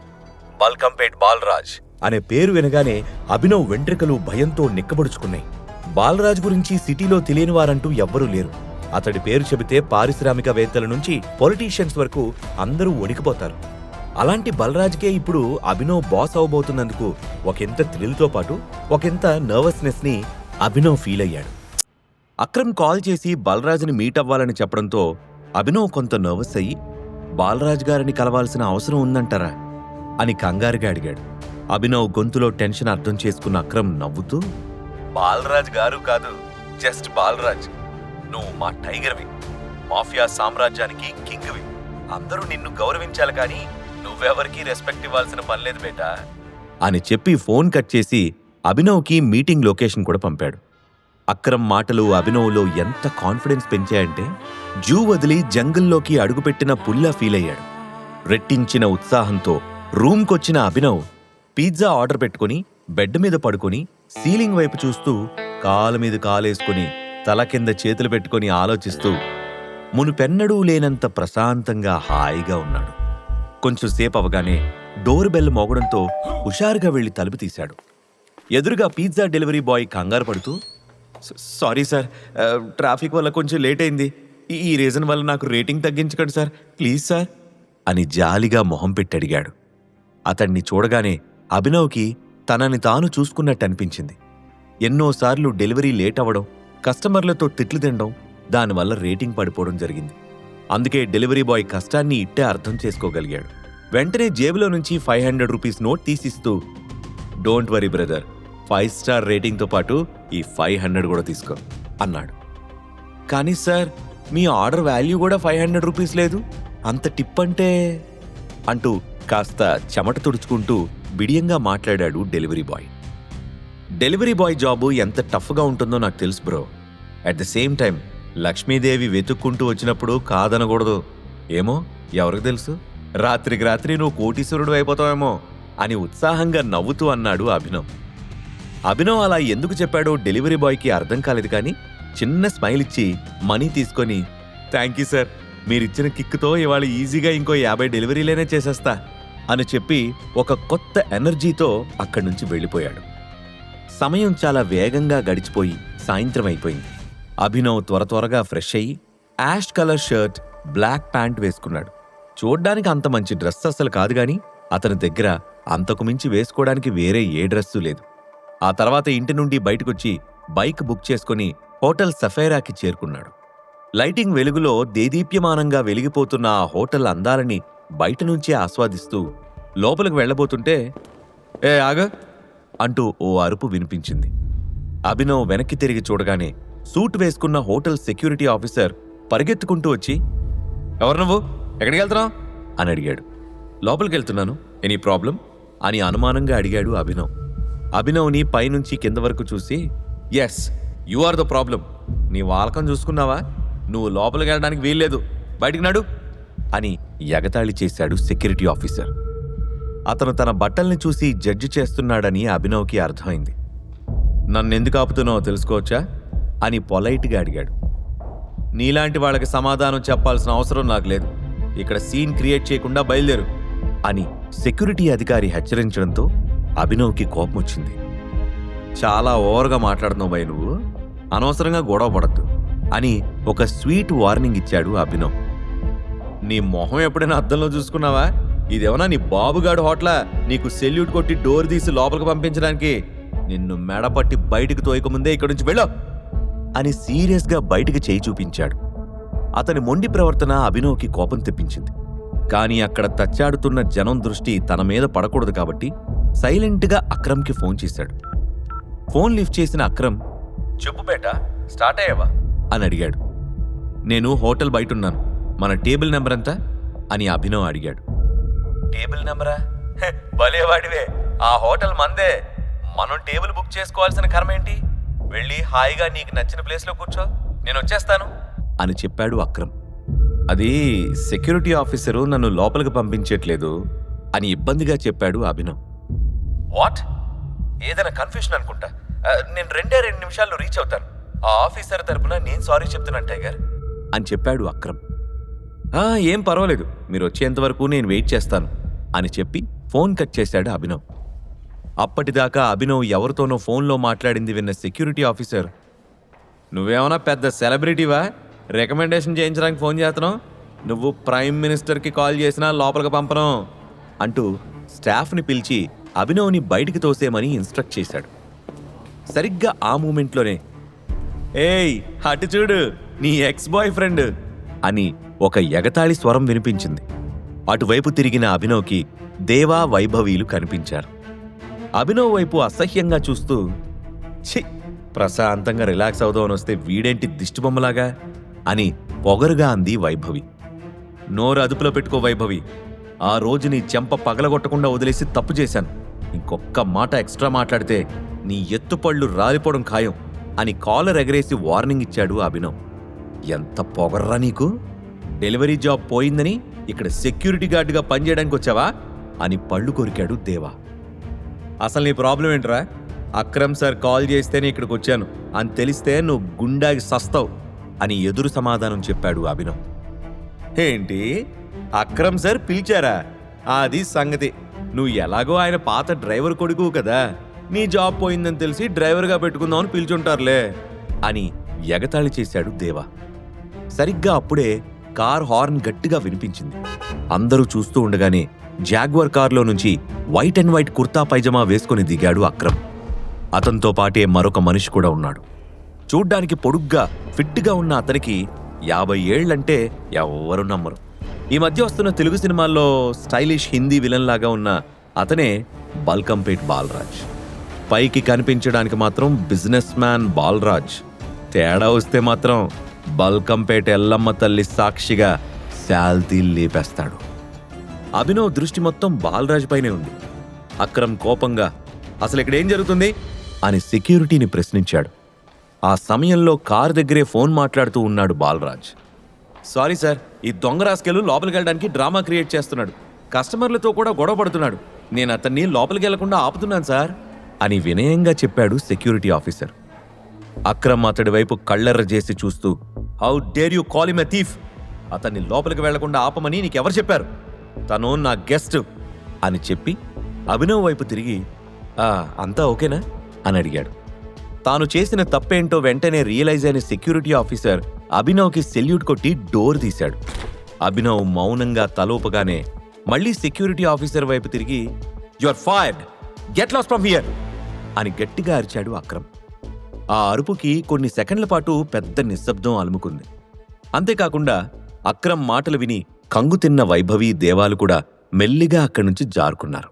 ఇంతలో బాలరాజ్ రావడంతో అభినవ్ని తీసుకుని అక్రమ్ లోపలికి నడిచాడు. సఫైరా హోటల్ లోపల ఇంటీరియర్స్ ఎక్స్ట్రాడినరీగా ఉన్నాయి. సీలింగ్కి వేలాడుతున్న పెద్ద పెద్ద షాండ్లియర్స్, బ్యాక్గ్రౌండ్లో వినిపిస్తున్న రెట్రో మ్యూజిక్తో పాటు అందమైన ఇంపోర్టెడ్ ఫర్నిచర్తో హోటల్ అంతా ప్యాలెస్లా మెరిసిపోతుంది. వాళ్లను నేరుగా VIP రూమ్ వైపు తీసుకువెళ్లాడు అక్రమ్. ఆ తర్వాత వెయిటర్ని పిలిచి, ఈరోజు చాలా స్పెషల్ గెస్ట్లు వచ్చారు, ఈ మీటింగ్ మెమరబుల్గా ఉండాలి, అందుకే అన్నిటికంటే ఖరీదైన డ్రింక్ అండ్ డిష్ తీసుకొచ్చి సర్వ్ చేయి అని ఆర్డర్ వేశాడు. ఓకే సార్ అని చెప్పి అక్కడి నుంచి ఫాస్ట్గా వెళ్ళిపోయాడు వెయిటర్. వెల్కమ్ బేటా, నీ ఐడెంటిటీని ఇక్కడ దాచాల్సిన అవసరం లేదు, ఫ్రీగా ఉండు అని చెప్పాడు అక్రమ్. అభినవ్ సరే అని తలూపాడు. బాలరాజ్ మాత్రం అభినవ్ వైపు విచిత్రంగా చూశాడు. ఆ తర్వాత ముగ్గురు కలిసి అక్కడి నుంచి అండర్ గ్రౌండ్లో ఉన్న ఇంకో స్పెషల్ ఏరియాకి చేరుకున్నారు. ఆ ప్లేస్ అంతా బ్లాక్ అండ్ వైట్ కలర్స్తో, ప్రాపర్టీస్తో, రెట్రో గ్యాంగ్స్టర్ సినిమాల్లో డెన్లాగా ఉంది. సీలింగ్కి చిన్న షాండ్లియర్ వేలాడుతూ ఉంది. గోడలకి గన్స్ తగిలించున్నాయి. మధ్యలో ఒక బాక్సింగ్ రింగ్ ఉంది. దాని చుట్టూ టేబుల్స్తో పాటు స్పెషల్లీ డిజైన్డ్ చైర్స్ ఉన్నాయి. ఆ ప్లేస్ అంతా తిప్పి చూపిస్తూ, మీ నాన్నకి బాక్సింగ్ రింగ్ అంటే చాలా ఇష్టం తెలుసా టైగర్? ఇక్కడే ఎంతో మందిని ఓడించాడు. అతనికి సంతోషం వచ్చినా బాధ వచ్చినా ఇక్కడికే వచ్చేవాడు అని కొంచెం ఎమోషనల్ అవుతూ చెప్పాడు అక్రమ్. అభినవ్కి ఆ ప్లేస్ అంతా వింతగా అనిపించింది. సిటీ మధ్యలో ఉన్న ఒక స్టార్ హోటల్ బేస్మెంట్లో ఇలాంటి ఒక డెన్ ఉందంటే సినిమాల్లో చూడటమే కానీ లైవ్లో ఇదే ఫస్ట్ టైం అని ఫీల్ అయ్యాడు. మన జీవితం కూడా ఒక బాక్సింగ్ రింగ్ లాంటిదే టైగర్. ఎప్పుడూ అలర్ట్గా ఉంటూ శత్రువు ఎత్తులకు పై ఎత్తులు వేస్తూ ప్రతిదాడి చేస్తూ ఉండాలి. ఇక్కడికొస్తే ఎందుకో పాత జ్ఞాపకాలన్నీ గిర్రున తిరుగుతాయి. ఏమంటావు బాలరాజ్ అని అడిగాడు అక్రమ్. నువ్వింకా చాదస్తం తగ్గించుకోలేదు అక్రమ్ భాయ్, వచ్చి చాలాసేపు అయింది, అసలు విషయం ఏంటో చెప్పు అన్నాడు బాలరాజ్. వెంటనే అభినవ్ను చూపిస్తూ, ఇదిగో ఇతనే మన సంజయ్ భయ్యా కొడుకు టైగర్ అని గర్వంగా పరిచయం చేశాడు అక్రమ్. అది విన్న బాలరాజ్ గట్టిగా చప్పట్లు కొడుతూ ఎగతాళి చేస్తున్నట్టుగా నవ్వాడు. ఇంతలో బయట నుండి వెయిటర్ వాళ్ళకు కావలసినవి తీసుకుని రావడంతో కాసేపు సైలెంట్ అయ్యాడు. వెయిటర్ టేబుల్ పైన డ్రింక్స్ అండ్ ఫుడ్ అరేంజ్ చేసి అక్కడి నుండి వెళ్లే వరకు వాళ్ల మధ్య నిశ్శబ్దం కొనసాగింది. అతను వెళ్ళిపోయాక, ఎందుకు ఎగతాళిగా నవ్వుతున్నావు బాలరాజ్, ఇతనే మన Abhinav, our one and only tiger అని కాస్త ఎమోషనల్ అవుతూ చెప్పాడు అక్రమ్. ఐఎమ్ సారీ అక్రమ్ భాయ్, నాకు నవ్వు ఆగడం లేదు అని కష్టంగా కంట్రోల్ చేసుకుంటూ వైన్ సిప్ చేశాడు బాలరాజ్. అతను సిప్ చేస్తూ ఉంటే అతని వైన్ గ్లాస్లో నుంచి ఆపోజిట్లో కూర్చున్న అభినవ్ కళ్ళు వేటకెళ్లే పులి కళ్ళలాగా కనిపిస్తున్నాయి. బాలరాజ్ కొంచెం సీరియస్గా, ఇందాక నుంచి గమనిస్తున్నాను, ఎంట్రన్స్ దగ్గర ఆఫ్టర్ ఆల్ సెక్యూరిటీ ఆఫీసర్ని డీల్ చేయడానికి కూడా నువ్వు రావాల్సి వచ్చింది. ఇప్పుడు కూడా వచ్చినప్పటి నుంచి నువ్వే మాట్లాడుతున్నావు కానీ నీ టైగర్ తన గురించి తాను మాట్లాడలేడా, లేదా అతనేమన్నా మోగోడా? మన సంజయ్ బిడ్డ పులి అక్రమ్ భాయ్, కానీ వీడు పిల్లిలా ఉన్నాడు అని ఎగతాళి చేస్తూ కాలు మీద కాలేసుకుని కూర్చున్నాడు. టైగర్ గురించి అలా మాట్లాడకూడదు బాలరాజ్ అని అక్రమ్ గంభీరంగా అంటూ ఏదో చెప్పబోయాడు. కానీ అభినవ్ అతన్ని ఆపి, సభాష్ బాలరాజ్, నీ ధైర్యం నాకు నచ్చింది.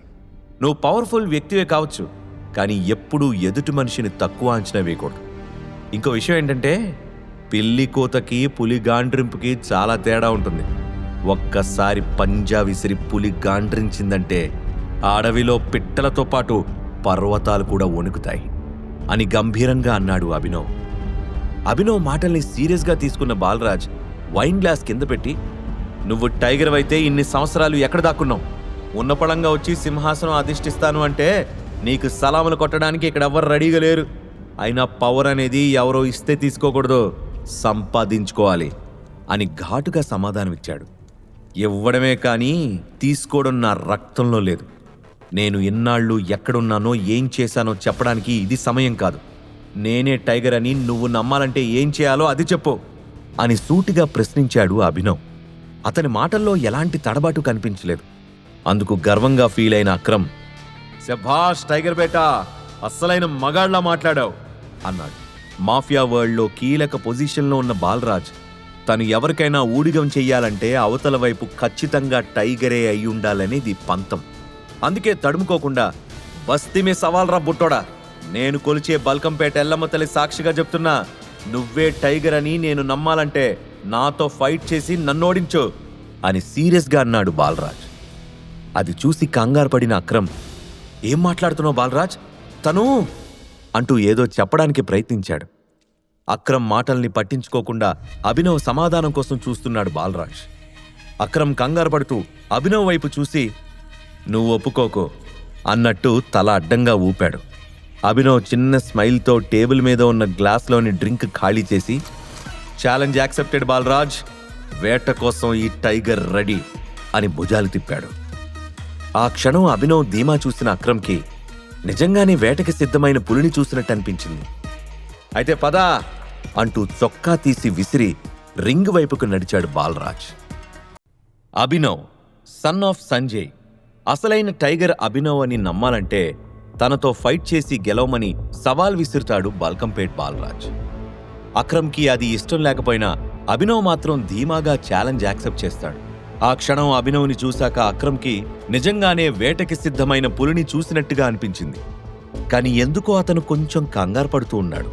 అందుకే, ఈ ఛాలెంజ్ ఫైటింగ్ అవసరం లేదు టైగర్, నువ్వేంటో నాకు బాగా తెలుసు, మళ్ళీ నిరూపించుకోవాల్సిన అవసరం లేదు, నేను బాలరాజ్తో మాట్లాడతాను అంటూ వారించాడు. నా గురించి బాలరాజ్ మాట్లాడినట్టు రేపు ఇంకెవరైనా మాట్లాడచ్చు. ప్రతిసారి మనం సమాధానం ఇస్తూ కూర్చోలేం. అందుకే బాలరాజ్ని ఓడించి ఆ గెలుపే ప్రపంచానికి నన్ను పరిచయం చేసేలా చేస్తాను. మీరేం కంగారు పడకండి. నా పేరు అభినవ్, సన్ ఆఫ్ సంజయ్ ఘట్టమనేని అని కాన్ఫిడెంట్గా చెప్పాడు. అభినవ్ కాన్ఫిడెన్స్, మొండితనం చూసిన అక్రమ్కి సంజయ్ గుర్తొచ్చాడు.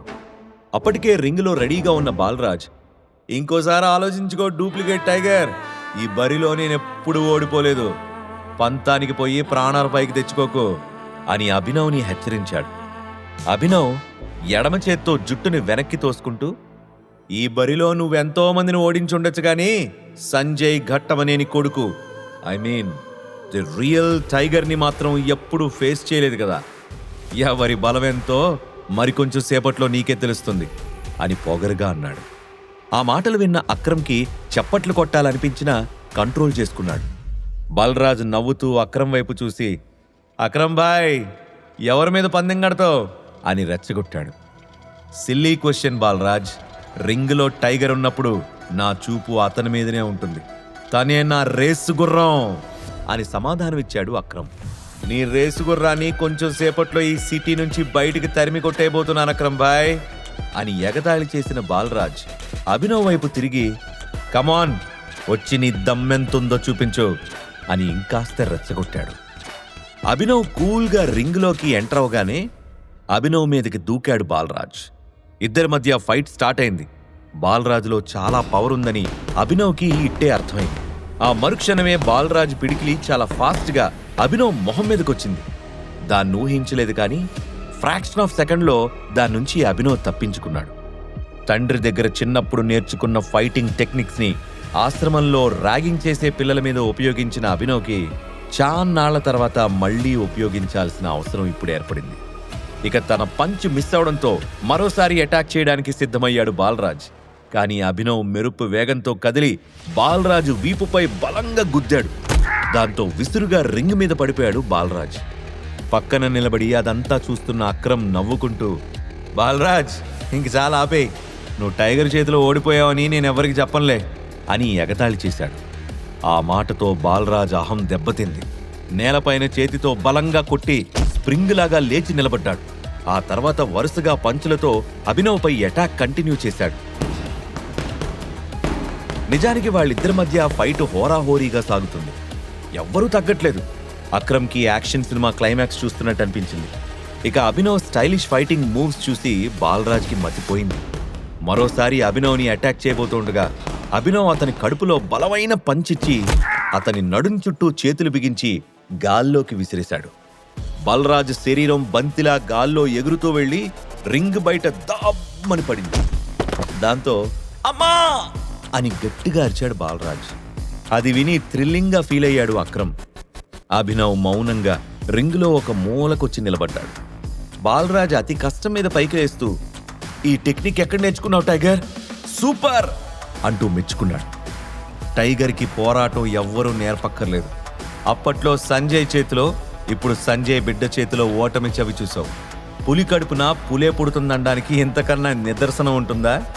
టైగర్కి సింహాసనంతో పాటు వేట కూడా వారసత్వంగా వస్తుందనే విషయం మర్చిపోకు అని పొగరుగా సమాధానమిచ్చిన అక్రమ్ అభినవ్ని కౌగిలించుకొని, టైగర్ టైగర్ టైగర్ టైగర్ అంటూ గట్టిగా అరిచాడు.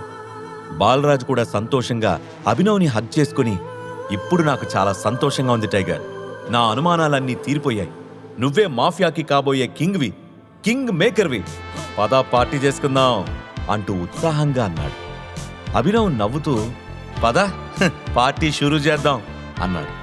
కానీ అంతలో అతను ఫోన్కి అనన్య నుంచి కాల్ వచ్చింది. అభినవ్ లిఫ్ట్ చేయగానే, హలో అభినవ్, అమ్మా నాన్నలకి హోటల్లో మన ఇద్దరి మధ్య జరిగిన విషయం తెలిసింది. వాళ్ళు అర్జెంటుగా నిన్ను కలవాలంటున్నారు.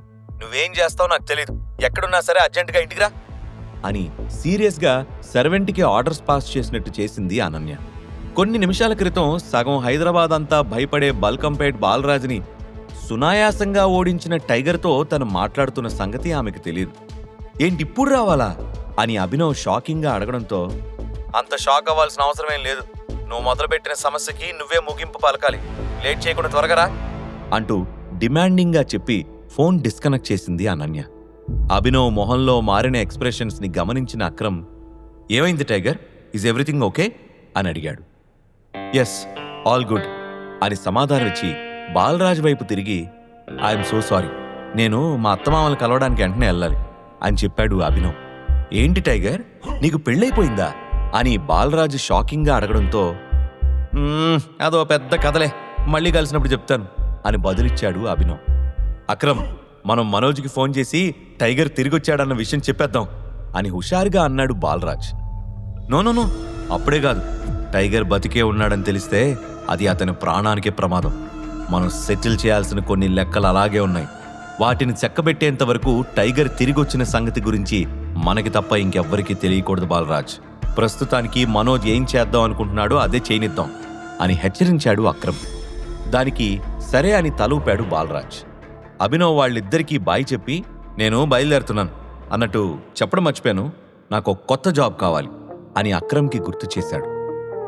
ఇంతే కదా, చిటికలో పని, నువ్వు దాని గురించి వరి అవ్వాల్సిన అవసరం లేదు టైగర్ బేటా.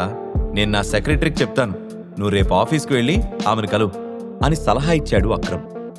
అభినవ్ వాళ్ళిద్దరికీ షేక్ హ్యాండ్ ఇచ్చి బయటకొచ్చి ఆటో బుక్ చేసుకున్నాడు. సరిగ్గా ఆటోలో కూర్చుంటున్నప్పుడు అక్రమ్ పరిగెత్తుకుంటూ వచ్చి చిన్న బ్యాగ్ ఇచ్చాడు. దానివైపు అక్రమ్ వైపు అయోమయంగా చూసి ఏంటిది అని అడిగాడు అభినవ్. నువ్వు మొదటిసారి మీ అత్తమామలు కలవడానికి వెళ్తున్నావు కదా, ఇది మన హోటల్లో దొరికే ప్రీమియం క్వాలిటీ కాస్ట్లీ వైన్, వాళ్ళకి గిఫ్ట్గా ఇవ్వు, హ్యాపీగా ఫీల్ అవుతారు అని చెప్పాడు అక్రమ్. అభినవ్ చిన్నగా నవ్వి థ్యాంక్ యూ, మీరు నా కోసం చాలా చేస్తున్నారు అని కృతజ్ఞతతో చెప్పాడు. నువ్వు తిరిగొచ్చి మా ఆశల్ని బతికించినందుకు మేమే నీకు థ్యాంక్స్ చెప్పాలి బేటా అని చెప్పాడు అక్రమ్. అక్రమ్ మాటలు విన్నాక అభినవ్కి చాలా ఎమోషనల్గా అనిపించింది. ఇక అక్కడి నుంచి అనన్య ఇంటికి ఆటోలో బయలుదేరిన అభినవ్ మనసులో ఎన్నెన్నో ఆలోచనలు వేగంగా పరుగులు తీశాయి. అనన్య పేరెంట్స్ని ఫస్ట్ టైం కలవబోతున్నాను, వాళ్ళు నన్ను చూసి ఎలా రియాక్ట్ అవుతారో ఏంటో అని అనుకుంటూ వాళ్ళ ఇంటికి చేరుకున్నాడు. హాల్లో ఉన్న సోఫాలో అనన్య పేరెంట్స్ షర్మిల, రాజీవులు కూర్చునున్నారు. చిన్న స్మైల్తో లోపలికి ఎంటర్ అయిన అభినవ్ నమస్తే ఆంటీ, నమస్తే అంకుల్, నా పేరు అభినవ్, మీకోసం ఒక చిన్న గిఫ్ట్ అంటూ విష్ చేసి వైన్ని అందించాడు. రాజీవ్ చూపు ఆ బాటిల్ పైన పడింది. అరే, ఇది చాలా ఖరీదైన వైన్ కదా షర్మిల, ఒకసారి దీన్ని చూడు, మనం జర్మనీ నుంచి తెప్పించాలనుకున్న వైన్ ఇదే కదా అంటూ దాన్ని ఆమెకిచ్చే ప్రయత్నం చేశాడు. బయట పడుతున్న వర్షం వల్ల ఆటోలో వచ్చినప్పటికీ అభినవ్ కొంచెం తడిసిపోయాడు. అందుకే అభినవ్ వైపు షర్మిల చిరాగ్గా చూస్తూ, అసలు వాడు అవతారం చూశారా, వేసుకోవడానికే సరిగ్గా బట్టలు కూడా లేవు, అలాంటి వాడు ఈ వైన్ కొనగలడా, ఖచ్చితంగా ఎక్కడో చోట దొంగతనం చేసుంటాడు, మన కూతుర్ని మాయ చేసి లోబరుచుకుందే కాకుండా మనల్ని కూడా ఇలా ఆశ పెట్టి కుక్కలాగా తిప్పుకోవాలని చూస్తున్నాడు వెధవా అంటూ ముఖం మీద కొట్టినట్టు మాట్లాడింది. ఆ మాటలకు అభినవ్ మనసు గాయపడింది. ఆంటీ, ఒక్కసారి నేను చెప్పేది వినండి, నేనెవ్వరినీ మాయ చేయలేదు, అలాగే ఎక్కడా దొంగతనం కూడా చేయలేదు అని సీరియస్గా చెప్పాడు. అనన్యకి వాళ్ల తాతయ్య అంటే చాలా ఇష్టం. అలాంటి పెద్దాయన ముందు నా బిడ్డ తలదించుకునే స్థితికి తీసుకొచ్చావు. రెడ్ హ్యాండెడ్గా మీ ఇద్దరినీ పట్టుకున్న తర్వాత కూడా బుకాయిస్తున్నావా? నా కూతురు పేరు మీదున్న ఆస్తిని లాక్కోవాలనే నువ్వు ఇదంతా చేస్తున్నావు కదా అని మాటల తూటాలు పేల్చింది షర్మిల. నిజానికి అనన్యతో కలిసి ఒకటే బెడ్ పైన పడుకున్న మాట నిజమే, కానీ ఆ రూంలోకి ఎలా వెళ్లాడో అభినవ్కి కూడా తెలీదు. ఇప్పుడు ఆ విషయం చెప్పినా వాళ్లు నమ్మరని అతనికి బాగా తెలుసు. అందుకే వాళ్లని కన్విన్స్ చేయడానికి ప్రయత్నించకుండా సైలెంట్గా ఉండడమే బెటర్ అనుకున్నాడు. అభినవ్ వైపు కోపంగా చూసిన షర్మిల మరింతగా రెచ్చిపోతూ, చెవిటోడు ముందు శంఖ ఊదినట్టు నేనిక్కడ గొంతు చించుకొని అరుస్తూ ఉంటే నువ్వు మాట్లాడవేంటి, ఈ పిచ్చిదేదో మాట్లాడుతూ ఉంటుంది, నాకెందుకని సైలెంట్గా ఉన్నావా అంటూ అభినవ్ కాలర్ పట్టుకోవడానికి ట్రై చేసింది. ఆమెను అడ్డుకున్న రాజీవ్ షర్మిల ఆగు అంటూ ఆమెను ఆపి, అభినవ్ నువ్వు కూర్చో అని సీరియస్గా అన్నాడు. షర్మిల మాత్రం అభినవ్ వైపు కోపంగా చూస్తూనే ఉంది. రాజీవ్ మాట్లాడుతూ, చూడు బాబు, అనన్యకి ఇదంతా ఎలా జరిగిందో తెలీదు, కానీ ఏదేమైనా మీ ఇద్దరి మధ్య ఉన్న రిలేషన్ అయితే మారదు అని చెప్పాడు. అనన్యను కలవకపోతే అసలు అక్రమ్తో అభినవ్కి పరిచయం ఏర్పడుండేది కాదు, తానే టైగర్ అనే నిజం బయటపడేది కాదు. కాబట్టి అనన్యను వదిలే ఉద్దేశం అభినవ్కి అస్సలు లేదు. అందుకే అనన్యతో పాటే ఉంటూ ప్రపంచం దృష్టిలో ఆమె బ్యాడ్ కాదన్నది రుజువు చెయ్యాలని డిసైడ్ అయ్యాడు అభినవ్. ఇంతకీ నువ్వేం జాబ్ చేస్తున్నావు అని ఆరా తీశాడు రాజీవ్. నేను డెలివరీ బాయ్గా పనిచేసేవాడిని అంకుల్, కానీ ఈరోజే నా జాబ్ పోయింది అని డల్గా చెప్పాడు అభినవ్. ఆ మాటలు వినగానే షర్మిల ముఖంలో రంగులు మారిపోయాయి. ఆమె కోపంగా ఇంకేదో అనబోతూ ఉంటే రాజీవ్ అడ్డుకుంటూ, మరేం పర్వాలేదు, నువ్వు తొందరగా కొత్త ఉద్యోగం వెతుక్కో. ఇంకొన్ని రోజుల్లో మీ పెళ్లికి మంచి ముహూర్తం ఉందని మా పంతులు గారు చెప్పారు. అప్పట్లోపు జాబ్ తెచ్చుకుంటే మంచిది అన్నాడు. అభినవ్ సరే అని తలూపడంతో, నీకు చెప్పాల్సింది అయిపోయింది, ఇంక నువ్వు బయలుదేరచ్చు అంది షర్మిల. అభినవ్ వెంటనే పైకి లేచి అక్కడి నుండి బయటికి నడిచాడు. చూసారా వాడి పొగరు? చేతిలో ఉద్యోగం లేదు గాని అంబానీ కొడుకులాగా బిల్డప్ కొడుతున్నాడు. వాడేం ఘనకార్యం చేశాడని ఉద్యోగంలోంచి తీసేశారో ఏంటో. అసలు ఇలాంటి వాడికి ఎవరైనా జాబ్ ఎందుకు ఇస్తారు అని కోపంగా అరిచింది షర్మిల. ఆవిడ మాటలతో ఓపిక నశించిన అభినవ్ వెంటనే వెనక్కి తిరిగి, ఆంటీ చూస్తూ ఉండండి, నా కోసం జాబు వెతుక్కుంటూ వస్తుంది అని కాన్ఫిడెంట్గా చెప్పాడు. అంతసేపు సైలెంట్గా ఉన్న అభినవ్ అలా మాట్లాడేసరికి షర్మిల, రాజీవ్లు ఇద్దరూ అవాక్కయ్యారు. నాకు మంచి ఉద్యోగం వస్తే అనన్యాన్ని చేసుకోవడానికి నేను అన్ని విధాలా అర్హుణ్ణని ఒప్పుకుంటారా అని సూటిగా అడిగాడు అభినవ్. ఆ మాటలు విని రాజీవ్ కూడా షాక్ అయ్యాడు. పార్కింగ్ ఏరియాలో కూర్చొని వెహికల్స్కి రిసీట్లు అందించడం కూడా ఉద్యోగమే, కానీ అలాంటి ఉద్యోగం ఎవరికి కావాలి?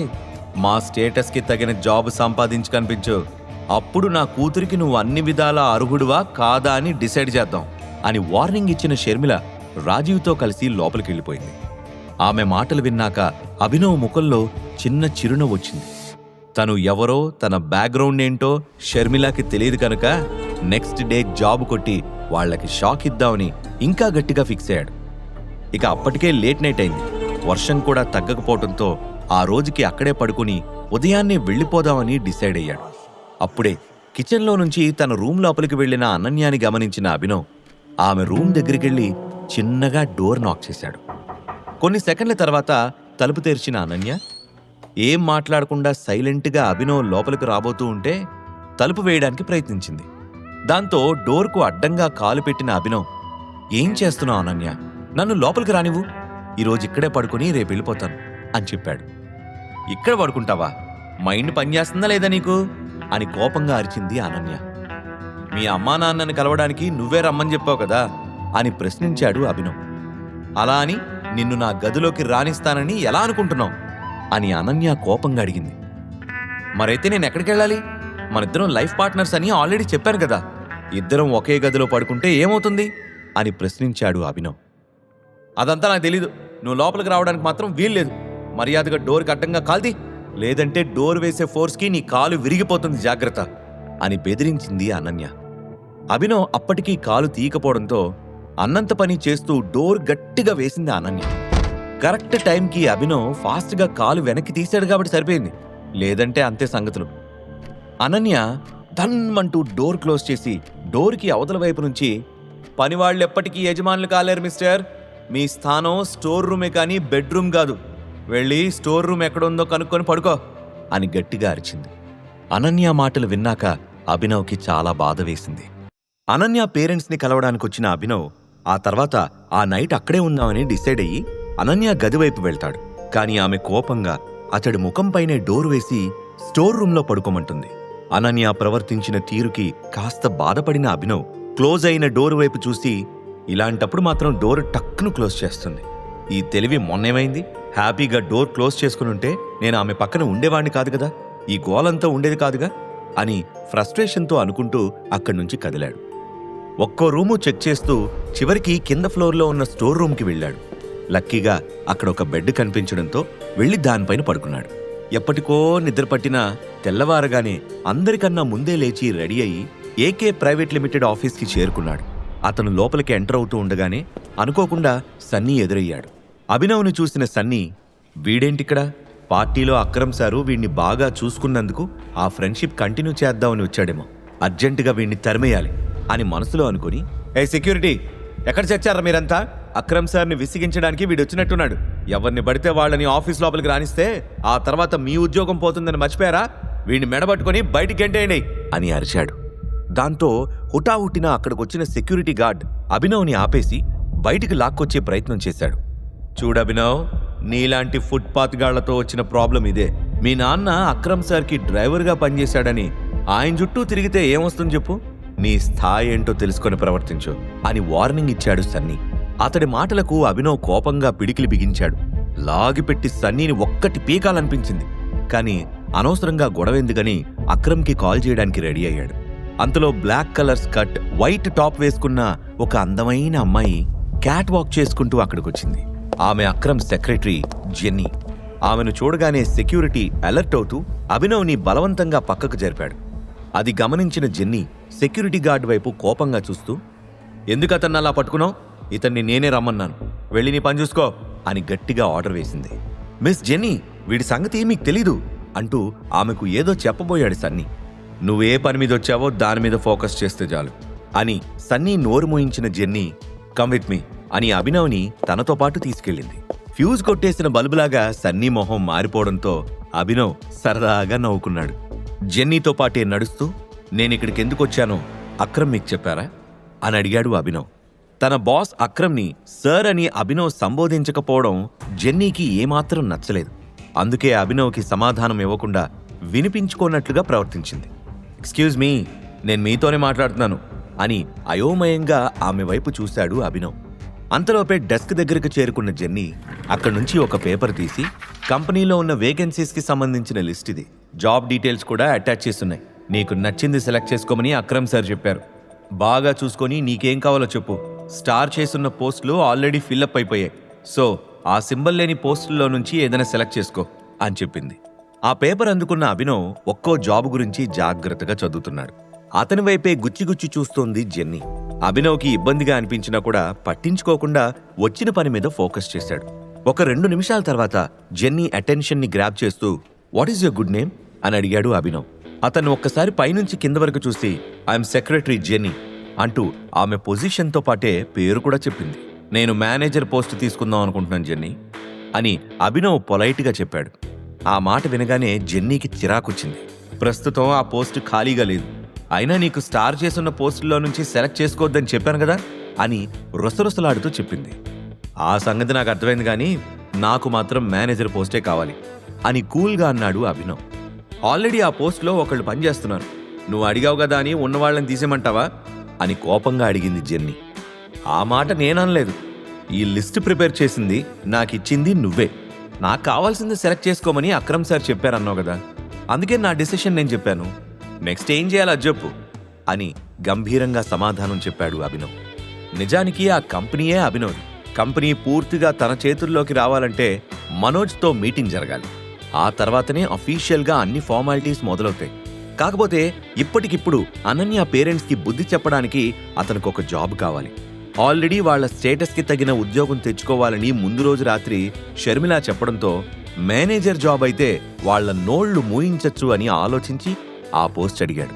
ఒక్క క్షణం తీవ్రంగా ఆలోచించిన జెన్నీ, సరే నువ్వైతే రేపటి నుంచి ఆఫీస్కి రా, ఆ లోపు ఆలోచించి ఒక నిర్ణయం తీసుకుంటాను అని చెప్పింది. ఓకే అని క్యాజువల్గా చెప్పి చేతిలో ఉన్న పేపర్స్ జెన్నీకిచ్చేసి విజిల్ వేసుకుంటూ అక్కడి నుంచి వెళ్ళిపోయాడు అభినవ్. అప్పటిదాకా బయట నుంచి వీళ్ళిద్దరినీ చూస్తున్న సన్నీకి అసలు ఏం జరుగుతుందో అర్థం కాలేదు. ఈ అభినవ్ గాడిని జెన్నీ ఆఫీస్ లోపలికి తీసుకెళ్ళిందంటే అక్రమ్ సార్కి తెలియకుండా అయితే ఉండదు, కానీ ఆయన ఎందుకు వీడికి ఎంత ఇంపార్టెన్స్ ఇస్తున్నారు అని ఆలోచించాడు Sunny. AK private limited office నుంచి బయటకొచ్చాక బ్యాంకుకు వెళ్ళి అక్రమ్ ఇచ్చిన చెక్ డిపాజిట్ చేసి, ఎలాగో రేపటి నుంచి రమ్మని జెన్నీ చెప్పింది కాబట్టి అర్జెంటుగా కొత్త బట్టలు, కొత్త చెప్పులు, కొత్త ఫోను కొనుక్కోవాలి. ఇన్ని రోజులంటే ఏదో అలా అయిపోయింది, ఇకపై నా లుక్ చూసి ఎవ్వరూ ఇన్సల్ట్ చేయకూడదు అని నిర్ణయించుకొని బ్యాంక్ దగ్గరికి చేరుకున్నాడు. బ్యాంక్ బయట కొలీగ్స్తో కబుర్లు చెప్తూ ఉన్నాడు ప్రణవ్. తరచూ ఆ బ్యాంక్కి ప్రణవ్కి ఫుడ్ డెలివరీ చేయడానికి అభినవ్ వస్తూ ఉండడంతో అతనికి అభినవ్కి బాగా పరిచయం ఏర్పడింది. కానీ ప్రణవ్ ఎప్పుడూ అభినవ్కి రెస్పెక్ట్ ఇచ్చేవాడు కాదు.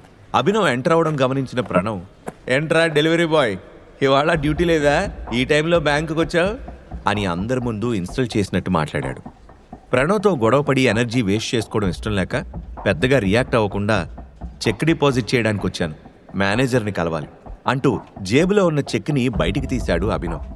ప్రణవ్ ఎగతాళి చేస్తున్నట్టుగా నవ్వుతూ, నీకు బ్యాంక్ అకౌంట్ ఉండడమే ఎక్కువ, అలాంటిది నీకు చెక్కు డిపాజిట్ చేసుకోమని ఇచ్చిన తలకమాసిన ఏదో ఎవరు అని అడిగాడు.